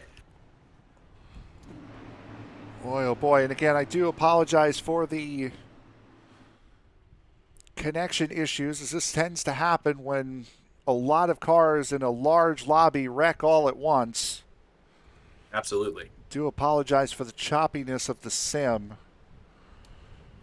But we saw enough to see what happened there, as that was the 2 of Todd Merkel getting the nose chopped off. So there is Todd Merkel. See the damage to the right front, left front of his car as well, torn up. Unfortunately, the story for Merkel last season was he was getting caught up in everybody else's mess. And it looks like that is the case again here tonight. We see Tillman Hoyer. Did I get it right? Did I get it right? It's been a long time. It's been a long time. Tillman, hey. But we see a bunch of drivers here on pit road. But honestly, that was a big wreck, and it just kept on snowballing on one another. Doesn't appear to be too much damage on the 94. He's got a little bit on the left front. for sure. Does Maxwell Caldwell, and you can see that splitter bent up a little bit in the nose. Joseph Grijalva on pit road with damage. See the 24 there as well from an earlier incident. He takes his fast repair, Caldwell. But speaking of Todd Merkel, for a guy who had everything go his way at Daytona, short of that final caution flag coming out before he really had a chance to get back to the rear end of the 46 of Derek Gilray, he has had nothing go his way here tonight. He's running up in 8th, but with damage on the front, he's had a long, long night here in Fontana. And we open up the conversation about who you're racing around, right? We talked about this at the beginning of the show. Understanding, hey, there's guys in my heat that I'm racing around, trying to get into the race. I look at guys like Darrell Redford, like the guys who, you know, the Todd Merkels of the world. These are guys who started in the back. We talked about it. They kind of linked arms throughout the night and said, we're going to go to the front and we're going to do it our way. It has paid off, but certainly not without some casualties along the way. As you can see, Merkel taking that hard turn onto pit road. Mike, I saw your message, and unfortunately, with the way we've had this sim working, I don't think we're going to be able to see much of anything, but apparently a nice little 360 pirouette from our friend in the 95. You know what the heck? Let's try it here. Let's see if we'll see as much as we can see of this pirouette from the 95. There's the incident happening in front, and this is why we didn't show the replay, was because of the chopping that you're seeing on screen there. And you kind of see him. There it goes. See all the other guys getting involved in it as well. Fanuff down on the inside, McKenzie down there as well. 6 of Andrew McKenzie, that is. Yeah, and again, we on our end, we apologize, right? Because it's one of those deals where we wish that we could do that and give that to you guys. We really appreciate the fans here at SCL. They're very active in the chat. We love that from you guys. But when you have this many cars in the field and they're all doing different things at once and they're having contact points between one another, that's just how the sim goes, and even the drivers experience that. It's a rather old engine that iRacing runs on, and unfortunately, when it hits its capacity, sometimes it doesn't like to play nice. As Braxton DeWeese getting set for the first time tonight to lead the field down, and he will do just that. DeWeese, Steven Johnson, Austin Call, and Darrell Redford, your top 4, with Kenny Tripp just behind in 5th. Hard to believe that 8 machine was in first gear in front of most of the field, wrecking not too long ago, but now he's in first, coming off of turn 2, setting his sights on some, clear pavement in front of him, which is a rarity here at Fontana. Austin Call sliding up in front of Steven Johnson. Austin Call was 4th when that restart happened, 2nd by the time they got to the back straightaway. Darrell Redford out in front, single car. Watch, there goes the 50 of Charles Teed sliding, coming out of turn 4, able to save the car, keep it up on the track. He'll lose some spots, but he'll keep his car. Meanwhile, you saw that 07 machine just passed him. He was up front not too long ago. That's Justin Lewis, and they're not done trying to pass Teed here. He's back in the 11th position, just holding on. It's the 25 of Joshua Dubé getting very, very close. So I believe I saw the 17 go sliding sideways. Yes, I did. Oh, hard into the inside wall. Go the 17 and the 40. Michael Acord and Ryan Farrell so far away from the racing surface, the caution will not come out. Wow. A violent wreck between these two drivers, and again, there's so many fast guys in the back of this field pushing. 17 just got loose on exit. 40 just minding his own business. hard hit on that inside wall. And fortunately, as we see Austin Call out in the race lead, it used to be all grass down there.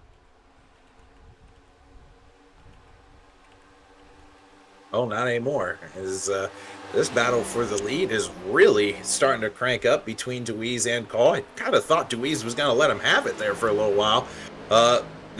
Totally not the case, as he is fighting back here through 1 and 2. Might try to get to that quarter panel as we go down the backstretch, but Call does have help. Oh, around in the back. That's the 10 of Chris Vanderplatz, and that one will bring out the caution. Maxwell Caldwell in it as well. Michael Matta there too. Chris Vanderplatz finds himself in a lot of trouble, mixed with a lot of the rest of the field. It kind of was a blessing because it happened around the positions that Michael Acord and the 40 machine as well of Ryan Farrell. They were battling with these guys earlier, and now the wreck happens. See here what happened. Not sure who that white car is. Andrew McKenzie, Michael Matta getting involved in it. Maxwell Caldwell there too. See Caldwell. There's the car sliding away. Ooh, Trevor Dalton getting a piece of it as well. Whoa. A couple of guys getting very close to getting clipped. Yeah, we covered him earlier. Flat black scheme with red and yellow. It was a pretty simple looking ride. It was the ride I said it looked sharp earlier. Yes. Can't remember off the top of my head who that is, but he weaved his way through that wreck. It's our friend Adam Lowe in the 58. Yeah, he had a front row seat to all that and moved his way through that wreck pretty well. So impressive. And then there's the white car. That's the one. There's 718. That's Kevin Weber. Oh, that's the 014 of Lee Campbell was the instigating party there. There's a lot of drivers coming down pit road. Braxton Deweese leading them down. Barrett Flo, Steven Johnson, Mike Peters, Justin Lewis, Joshua Yarborough. A lot of guys on pit lane right now. As Mike Peters, I believe, once again, the victim of blowing past his pit box.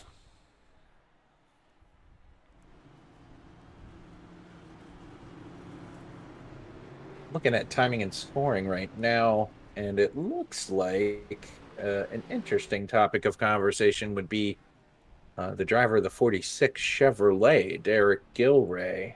On my side of things, he has only pit one time tonight. No, I'm showing him 2. He came in on lap 65. Okay, that makes way more sense. On my end, it says he pitted on lap 26, and I was sitting here wondering how did he get away with that? But anyway, Derek Gilray, there you go. There's your time. However, one driver who has not pit in quite some time is Darrell Redford. Now, from what I'm seeing, the last time the 227 came down pit road was just prior to halfway, lap 48. Yep. Was the last time Redford pit, so he is going to have to come down pit road at some point to finish this race out. Yeah, we've had a number of cautions since lap 48, but it's been well documented that Redford's been weaving his way through this field. So you get back to the conversation of how hard were you using those tires when you passed all those guys. We know he's got a good car underneath him, was able to perform exceptionally well when all eyes were on him in his heat. So good to see him up here. But as you said, Frank, I think he'll have to come down again. I just saw it looking back through the live channel, and where I was going with that, that comment that I made where that used to be all grass down on the inside, and where those two hit, those two being Michael Acord and Ryan Farrell, that would be going all the way back to 1999, the unfortunate crash that took Greg Moore's life. A cart in a kart race here in late October.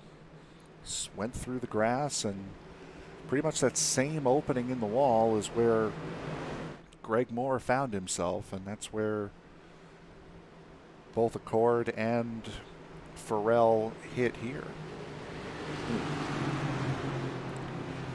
So as we move off of some of the lighter topics that we could possibly talk about tonight, green flag coming back in the air.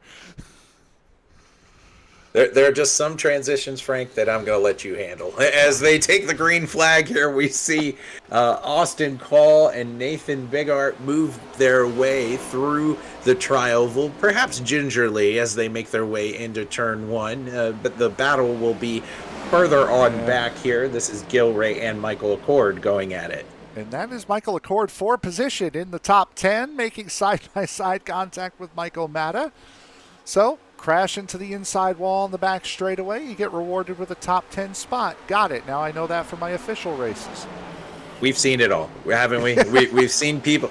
I will never forget. We've seen it where people wreck and then they just wind up being in the lead. So I will never forget that for as long as I live. And it happened right here at SCL. You see something new every week here on SCL, and it's a great league to broadcast. There's always some hard racing going on. A great instance of that will be well, we take a look here. Michael Matta holding up a lot of these guys. We've got a great battle here for the lead. It looks like Austin Call making his way to the inside of Nathan Bigart. I want to try to run as many NIS races as I can this season. Now that's a very nice strategy to figure out. Prior to that, I guarantee you it will not work for me, but still, it's a nice thought. As Nathan Bigart out into the race lead, Austin Call second. Michael Caffrey, another one who's moved up a lot of positions, plus 25 from where he started tonight. One of the only, I should say, Aussie in the server. Michael Caffrey running in third position with the only member of the UK, Daryl Redford, holding everyone else behind him. Michael Acord trying to break free, and contact. That's the 16 and the 44. Watch Steven Johnson coming back out on track. He's good. Yikes. Still trying to save that car, but everyone keeps it straight. No caution. There goes Michael Matta. Caution's going to come out now. It's a big one, as it was in a really difficult part of the racing surface, just coming out of four. They're still wrecking. This one, like many of them here, is going to collect a lot of guys. Tommy Carignan getting caught up in it. So is Adam Lowe in the 58. There's the 99 of Justin Sorrell involved. There were a couple of guys who took some pretty good shots in this one. I saw Todd Merkel. Yep, even more damage on that too. Joshua Yarborough slow. Got the 50 machine blowing up back there. It's there's a lot going on. Speaking of the 50, there's Charles Teed as the 16 came down. Chris Vanderplatz is there. Todd Merkel had nowhere to go. Man, Todd Merkel. Nowhere to go. Yeah. 216 of Carignan had really a good look at trying to get through that, but unfortunately it didn't work for him. So right on board with him now is he had the outside, but unfortunately he was committed to trying to go low and ran right into the nose of the 58. Well, this changes strategy again. We talked about how there were drivers that decided to pit earlier, and talked about basically the haves and have-nots, right, of folks who wound up having tires in the top 10, and then everybody else behind them winding up going to get more. Now you're going to throw a bigger wrench into it because there's more guys here on pit road from about 17th on back managing their stop right now. So they're all going to wind up chasing the 01 Toyota machine. He's managed his restarts very well, but I'm interested to see what, as you were just saying before the wreck, Frank, how Michael Caffrey, that 777 machine, he's worked his way 25 spots up from where he started, sitting in third spot. That will add, unfortunately, to the drivers no longer participating in the race tonight. Caden Quapple made it 33 laps. Tom Stevens 39. Nick Larson just past halfway. Chris Myers done. Joseph Grijalva done. Joe Owens, Scott Bendix. Those 8 drivers no longer participating in the race, and I'm sure you might be able to add Adam Lowe to that soon. Tommy Carignan, Todd Merkel, Andrew McKenzie, as these guys taking hard hits in this incident as we are 11 getting set. Go ahead. 11 drivers and one commentator, and we're we're ready to rack them up here again, and gonna try to give it our best shot here at Auto Club. We have just inside of 15 to go as the drivers just took lap 86. Lights are off on the pace car, which makes we got one more time around here in 1 and 2 going this speed, and then we're going to crank them back up and set them loose. Now, you guys know that I, at least, don't plug the channel enough. I've got enough to worry about between production and calling the race, but there are a couple of things that you do want to bring up, and that is especially when you're getting close to hitting a milestone. We are just 27 subs away from hitting 3,000 subs on the channel. So if you guys could do the favor of hitting that like button, subscribing to the channel, we are very, very close to that 3,000 sub goal. I was broadcasting when we hit 1,500. I was broadcasting when we hit 2,000. I wasn't with SRM ESPN at the time when we hit 2,500. I would certainly love to be calling the race when we eclipse that 3K mark. We are one of the bigger streaming platforms here for sim racing, and we bring you action 2-3 times a night, 7 days a week, and we continue to do that every single night as we're getting closer and closer to the racing season. We're getting closer and closer to the end of this race. Biggert with a very good restart, 14 laps to go. And ultimately, maybe that restart prowess for him is going to pay dividends because, man, he got off to a really good restart. And if I'm a betting man, Frank, we're not done with cautions, so that's a good skill to have right now. One car looming in the back there. That is the 8 of Braxton DeWeese running in the 5th position. He has the freshest tires and the most fuel out of anyone in front of him. Biggert, Call, Caffrey all came in on lap 65. Michael Acord on lap 71. DeWeese lap 78. So a lot better tires and fuel for the 8 trying to run away. Zachary Archer trying to run away from this big battle behind him. Kenny Tripp trying to hold up Justin Lewis and Barrett Flo as best as he can. Wow, that 777 machine sideways there. It doesn't get much closer than that. It looked like he was going right to the fence. Yeah, he was fighting on that inside line. Boy, oh ultimately, boy, oh boy. These drivers are cranking it up here past 10th place. We see drivers that we are used to seeing up front. Trevor Dalton, Barrett, is that Barrett Flo? Yes, it is. Barrett Flo back here in this mess. And certainly the time is running out for these guys as you see the pressure getting put on that 07 machine. It's the 25 of Joshua Dew making his way back up towards the front. Josh Dubé and Justin Lewis both leaning heavily on each other going into turn 1. Kenny Tripp right behind the 25. Steven Johnson there as well in the 44 on the high line. We got a lot of cars in a very, very small space in the middle of that. Watch that Mobile One, number 041 of Matthew McMeekin. He knows how to win races. We've seen him win some races here on Sim Racing Media before. Don't count out that 041. If he gets a clear lane and some good running room, he could be a factor later in this race with a little bit of caution help. Yes, they are going to need a little bit of caution help, because as these guys battle as fiercely as they are, the guys in front of them are running away. And oh, there it is. There's your help. The 40 hard to the inside wall. And there's still no caution. There's still no caution. Oh, that's hard once again. Ryan Farrell, and again, because he is so far off of the racing line, the caution will not come out.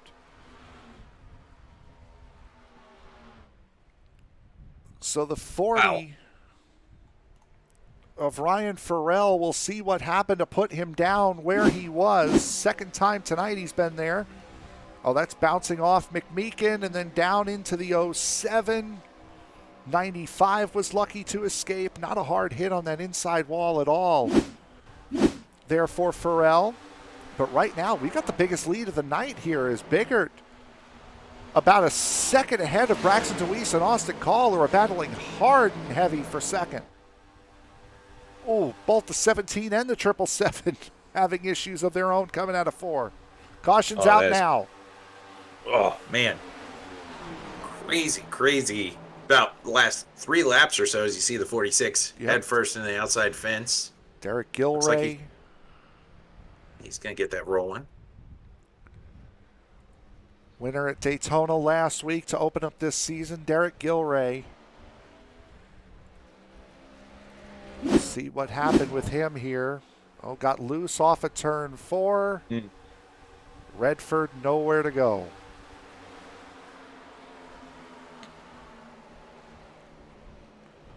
That's unfortunate for Gilray, too, because he had just gotten up into a position inside the top 15. I think we can say pretty safely that the points lead will be changing hands here this evening. Absolutely. And now we get to rack them up again, right? With the opportunity within 10 laps to go to put on a good show. Something I did not expect, Frank, was we got to see a lead, a substantial one at that, from the 01 machine, making his way to the front by using his really good restarts over the last few, and then being able to run away. Man, that's something we have not seen here at Auto Club, and I think the drivers behind him might have taken notice.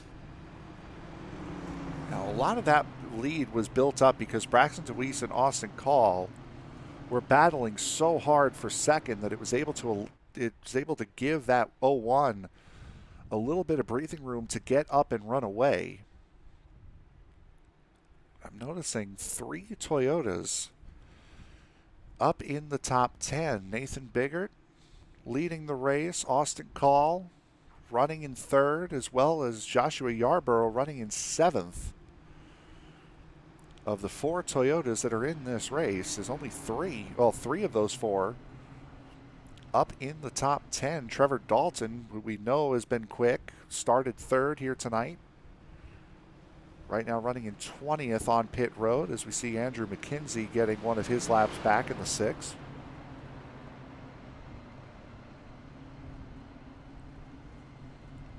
These Toyotas have been working tonight. Well, we've definitely seen Joshua Yarborough up at his normal post up against the fence most of the race. He's had a pretty good ride underneath him, a lot of good speed. He's been hanging around anywhere between 5th and 10th most of the night, just on raw speed.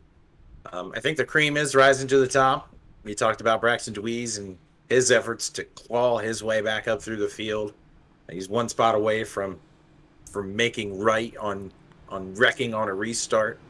There's tons of storylines up here as I look through the top 10. Barrett Flo as well. He was a lap down at one point. There's a lot of, Maxwell Caldwell. He's up there too. He's in 11th. He was the driver. But honestly, there's a lot of the heavy hitters we're starting to see make their way back up to the front inside of 10 to go. Thank you again so much for the turnout here tonight.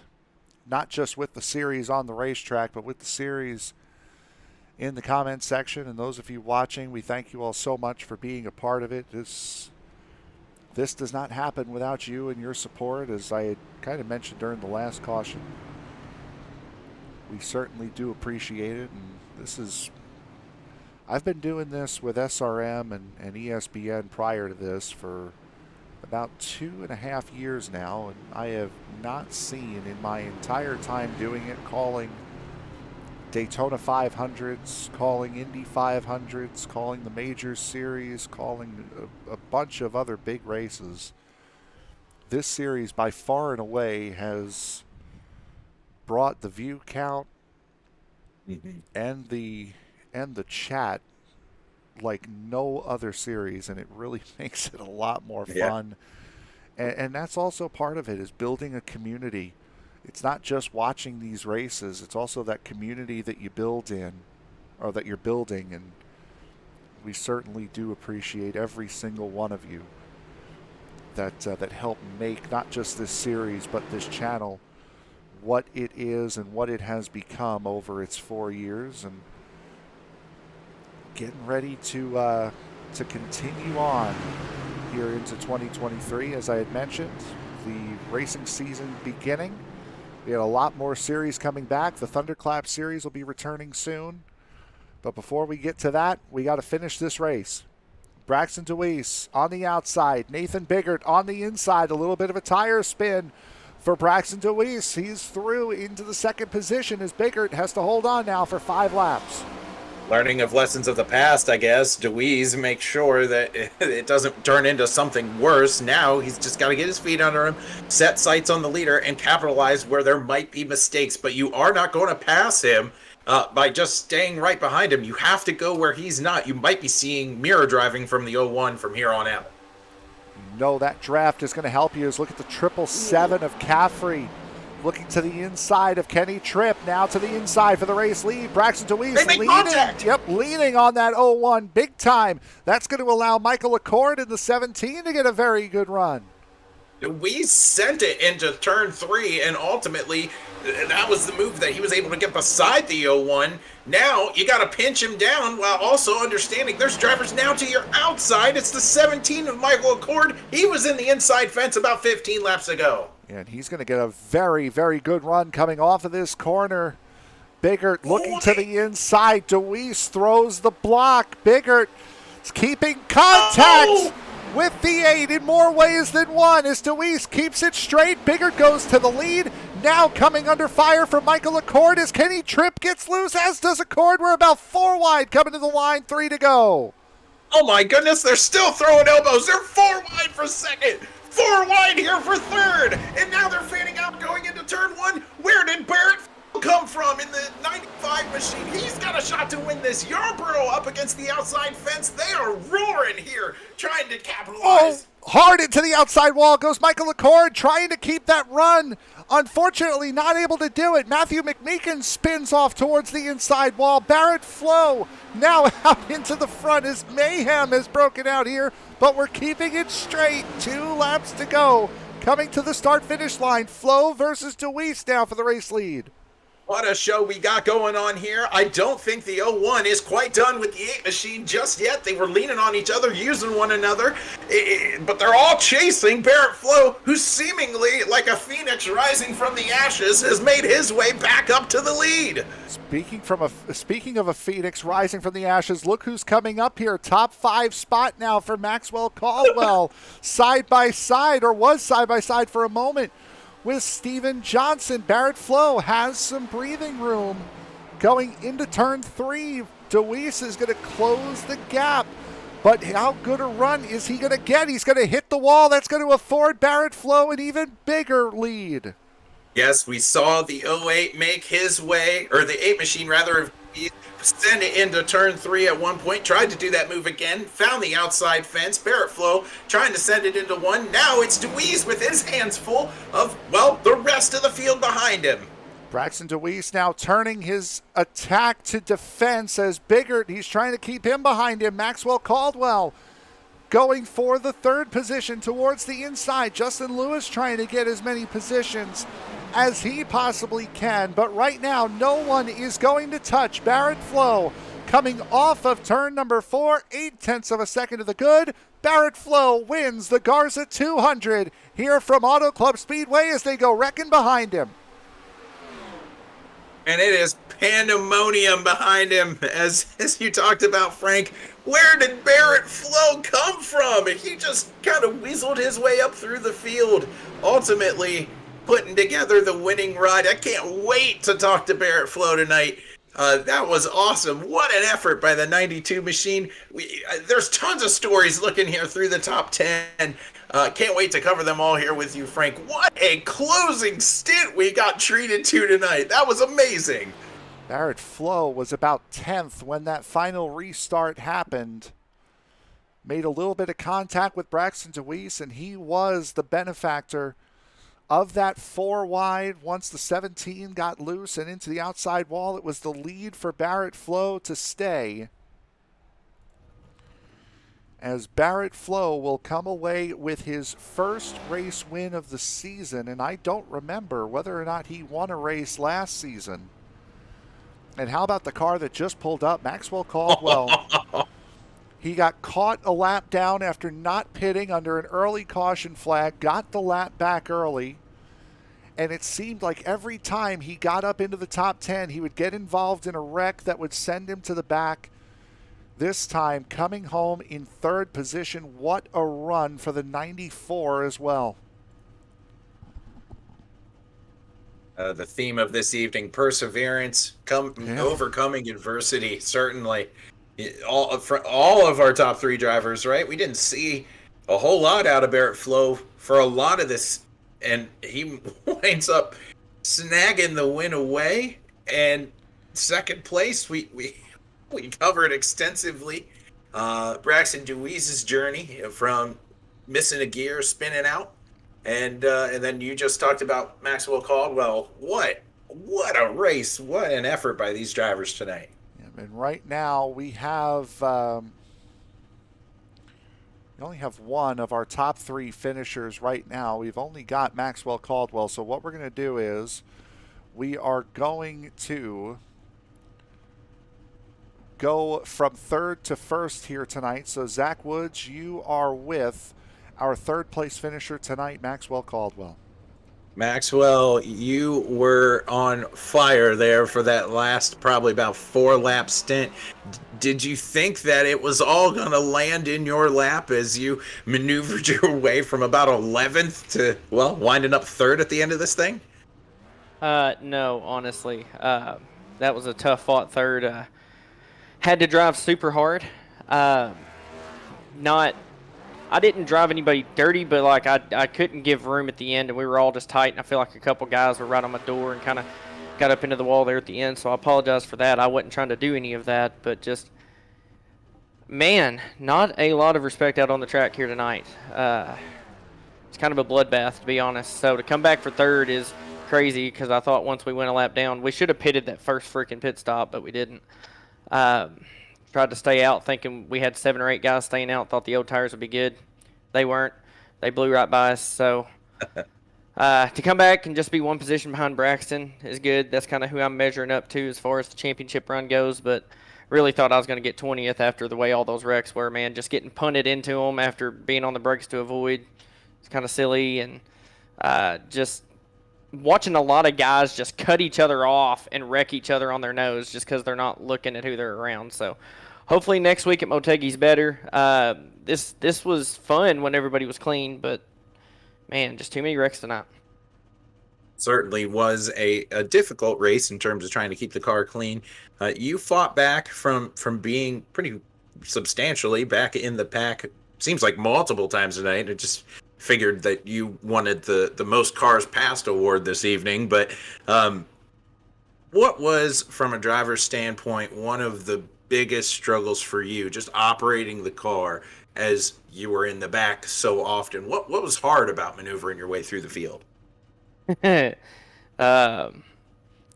not mad, but I'm just gonna say this without trying to be disrespectful. But man, just the moving through those guys because of the blocks they would throw for 30th, the 4 and 5 wide, they try to throw it, or them thinking they're clear when they're not and just driving down into you like you're not there. So that was probably the most difficult part. If you had tires were a big advantage. At one point, I think I drove up restarted 41st at one point and was able to drive up to the top 10. That was impressive. One restart, I swear, I think I restarted 30th and got to like 11th. So actually 10th. I think I restarted 30th. It was crazy for about 15 laps there of just mowing guys down. But the car had speed in it. I feel like we could have ran up front. We were running up front. And even in the beginning of the race when I let those guys by, I was just trying to save tires. We only had 3 sets to put on the car tonight and 100 laps here at California. So you could butcher these tires in a matter of 5 laps real easy. So was just trying to let those guys butcher them, and I was going to ride, but just cautions didn't flow the way we wanted, and I didn't pit when I needed to. I wished I could take that lap 25 pit stop back. I think I could have been up there battling for the win. But to come back third is amazing. It's going to help keep us in the points and not make me use this as a drop week, because I really thought I was going to have to use this as a drop week. Well, looking forward to next week. The work here is done, right? Put it behind you. You worked hard. You finished third. What's exciting for you about next week? Man, if it wasn't that track, I could tell you something different. But last year's setup, I think that was maybe SRM's first race, Frank, if I'm correct. Was that y'all's first race on board, or was it after Motegi? I think y'all came on. That was our first race with you guys. My first race wasn't until the race after. Got you. So, yeah, Motegi was a setup that after 10 laps, it destroyed the right front no matter what you did, and the car just plowed tight, bottomed out on the front end. The setup, iRacing don't have a default, so they outsourced one. We learned our lesson, I think, as a league last season. I'm hearing we're trying to get a new one, but I think we're still in the process of finding it. So next week could be very interesting depending on what the setup is, since it's not an iRacing default like we run at every other track here. So it's kind of a wild card race in my opinion. It could be fun. It's plenty wide. But it can easily become a one groove track, and I think we saw that last season, that it gets really one groove pretty quick. But it's kind of like a miniature Darlington.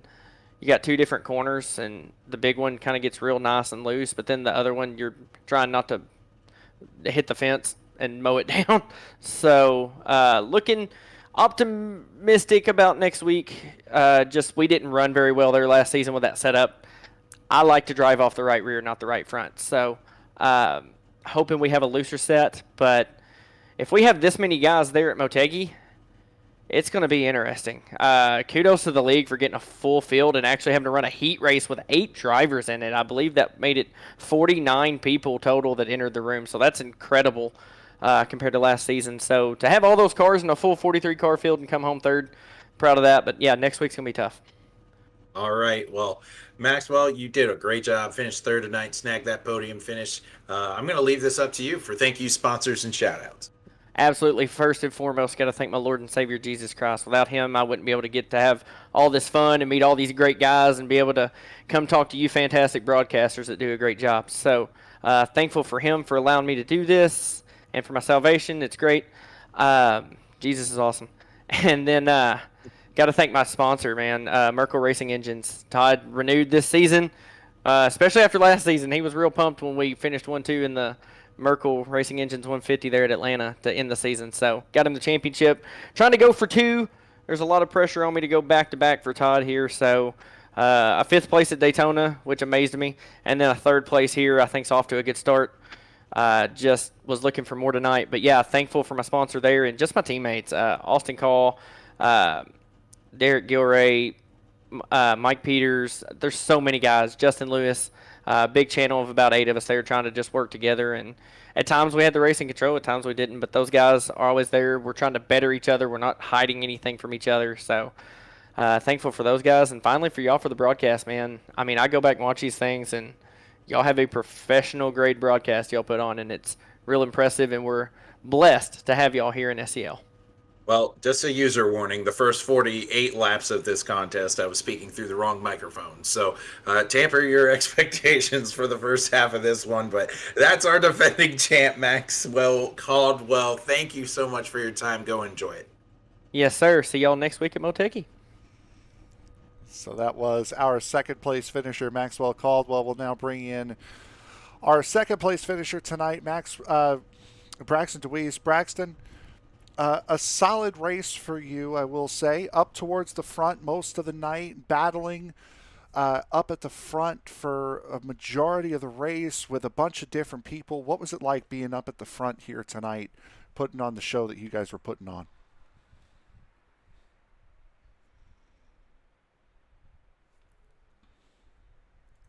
Braxton, you got? Oh, there we go. Yeah, it wasn't working for a second, but we're good now.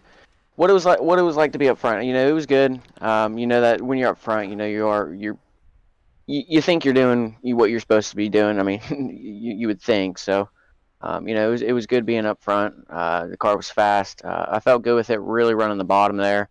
I didn't really want to go any higher. I felt like the higher you go, the more tires you'd burn off. But I didn't really have enough practice to be able to realize any of that. So I felt like we did pretty good. A couple of mistakes, which shouldn't be happening, obviously. But it is what it is. You just got to move on.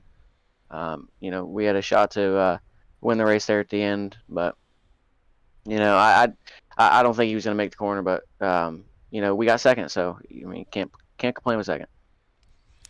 Yeah, solid run for you certainly, especially after an iffy kind of race at Daytona to open up the season. We head to Twin Ring Motegi next week in the oval there.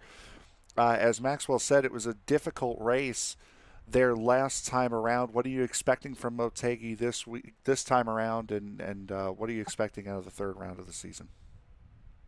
I feel like it's going to be like what it was last year. I personally won't know because this was my last race in this league. I'm going on to different things on Monday nights. So I was really hoping to cap us off on a win, but we were just one position short. So I mean, you can't really complain too much, but I feel like it's going to be a good race. People have races, people that are returning from last year, they have that race under their belt. So they have something to look at. And I feel like it's going to be a little bit closer this year and should be a pretty good race. Well, Braxton, we didn't know it was your last race. I guess the floor is yours. Anyone you want to thank from not just tonight, but from your time here with the series? The sponsor that's been on my car almost every single race. Big thanks to Jeff Schmidt, Scott Martin that works there. They're one of the biggest supporters that I have, and I'm looking forward to continuing with them in the future and seeing what we can do. But huge shout out to them as well as Alenzar Images, Reaper Speed Lab, everybody that tunes in and supported me on Monday nights for the SCL. Next Monday it's going to be a new league, so just look out for that. I'm looking forward to that, and just everything that's with that league. So not downplaying SCL, it's just a step up for myself. So you got a good group of people here at SCL, and you got full field, so the entertainment's going to be there. Y'all keep tuning in every Monday, and if you want to, just come tune in for a minute or whatnot on the new league that I'm in on Mondays. If you want to, know all that information, just go to the Braxton DeWeese Racing fan page on Facebook or Braxton DeWeese Racing on Instagram.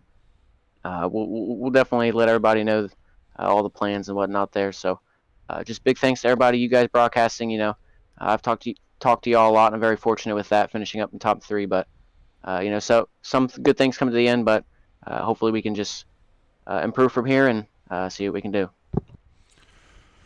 Well, your second place finisher tonight, Braxton DeWeese, bud. Good luck with your future, bud.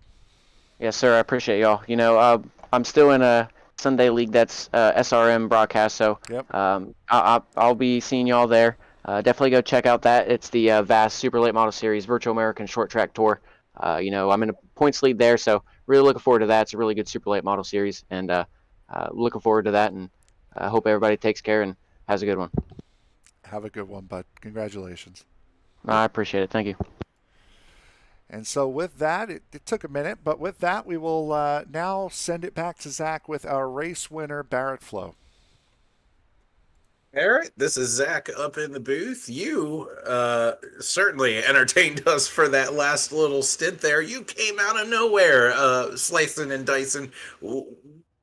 What was going through your mind as the race sort of fell in your lap as you snagged the win here at Auto Club?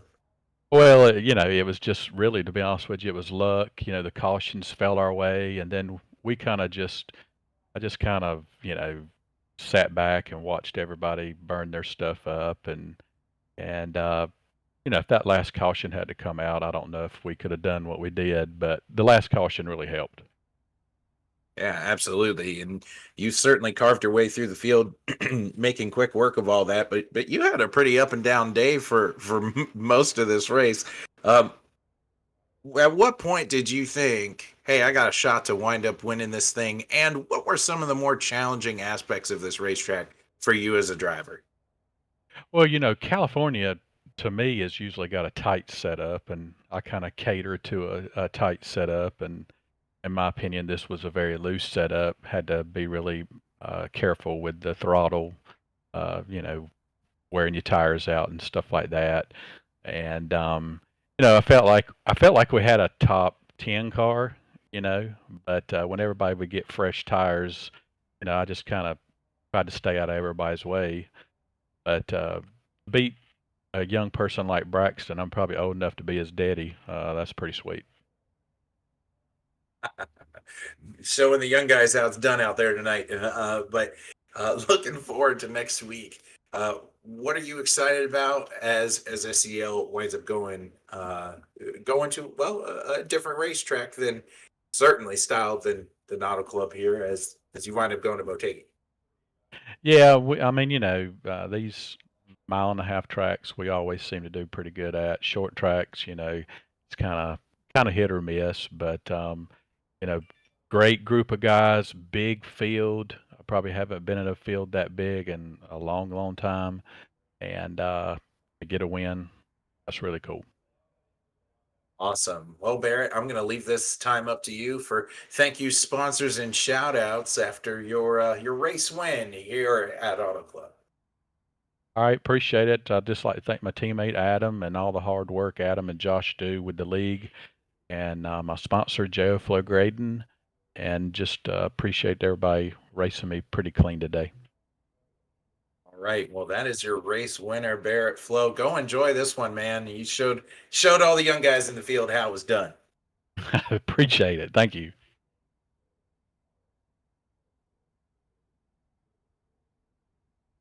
And with that, that will do it for us here tonight. Boy, we had one heck of a show that was put on here for us, Zach. And I getting ready. We've done a full season for these guys now, getting set to go back to where it all began for us here with SRM, at least last season at Twin Ring Motegi. It's not a track that gets used often as far as oval leagues go, for road course leagues either for that matter.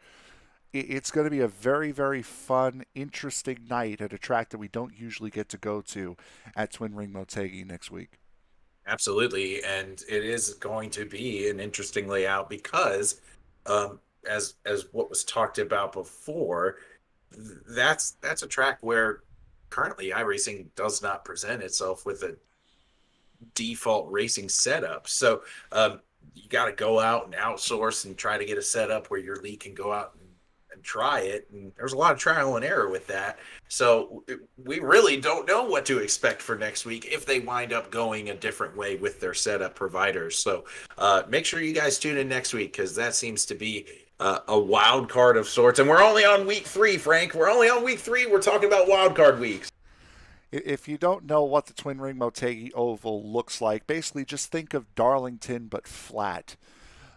Is the best way I can really describe it if you've never seen a race at the Twin Ring Motegi Oval that sits inside and outside and around, kind of like Monza, where it's not quite integrated into the Twin Ring Motegi circuit, but it kind of sits in and around the road course. So we'll go now to the results here for tonight's race. What was quite an entertaining and interesting race at that. Barrett Flo taking the race win from Braxton Deweese, who again we just heard during his interview will be his final race here with the SCL Winston Cup Series.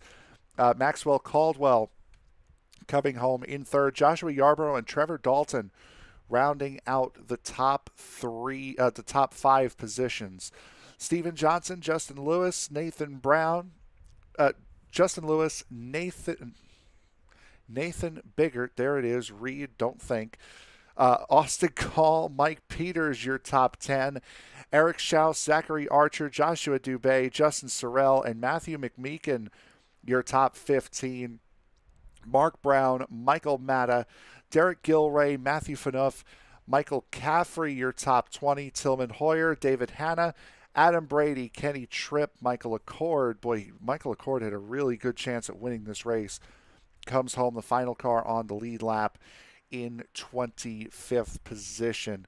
Andrew McKenzie, Lee Campbell, Tommy Carignan, Darrell Redford, and Larry McKenzie, your top 30. Ryan Farrell, Todd Merkel, Kevin Weber, Chris Vanderplatz, and Charles Teed in 35th. Adam Lowe, Joe Owen, Joseph Grijalva, Scott Bendix, Chris Myers, Nick Larson, Tom Stevens, and Caden Quapple, all coming home at the back of this field, shy of the 100-lap race distance here tonight. And really quick, just taking a look at the sprint race results. Darrell Redford taking home the first sprint race win of the season.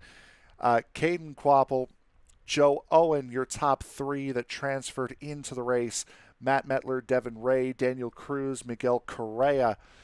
Your 7 finishers, Jack Karst and Daniel Baker, did not make a start in the sprint race and therefore did not make the show, along with Miguel Correa, Daniel Cruz, Devin Ray, and Matt Metler. So for my broadcast partner, Zach Woods, I am Frank Marchese. Thank you very much for making us a part of your evening. We will see you next week for round number 3 of the season from Twin Ring Motegi. Good night, everybody.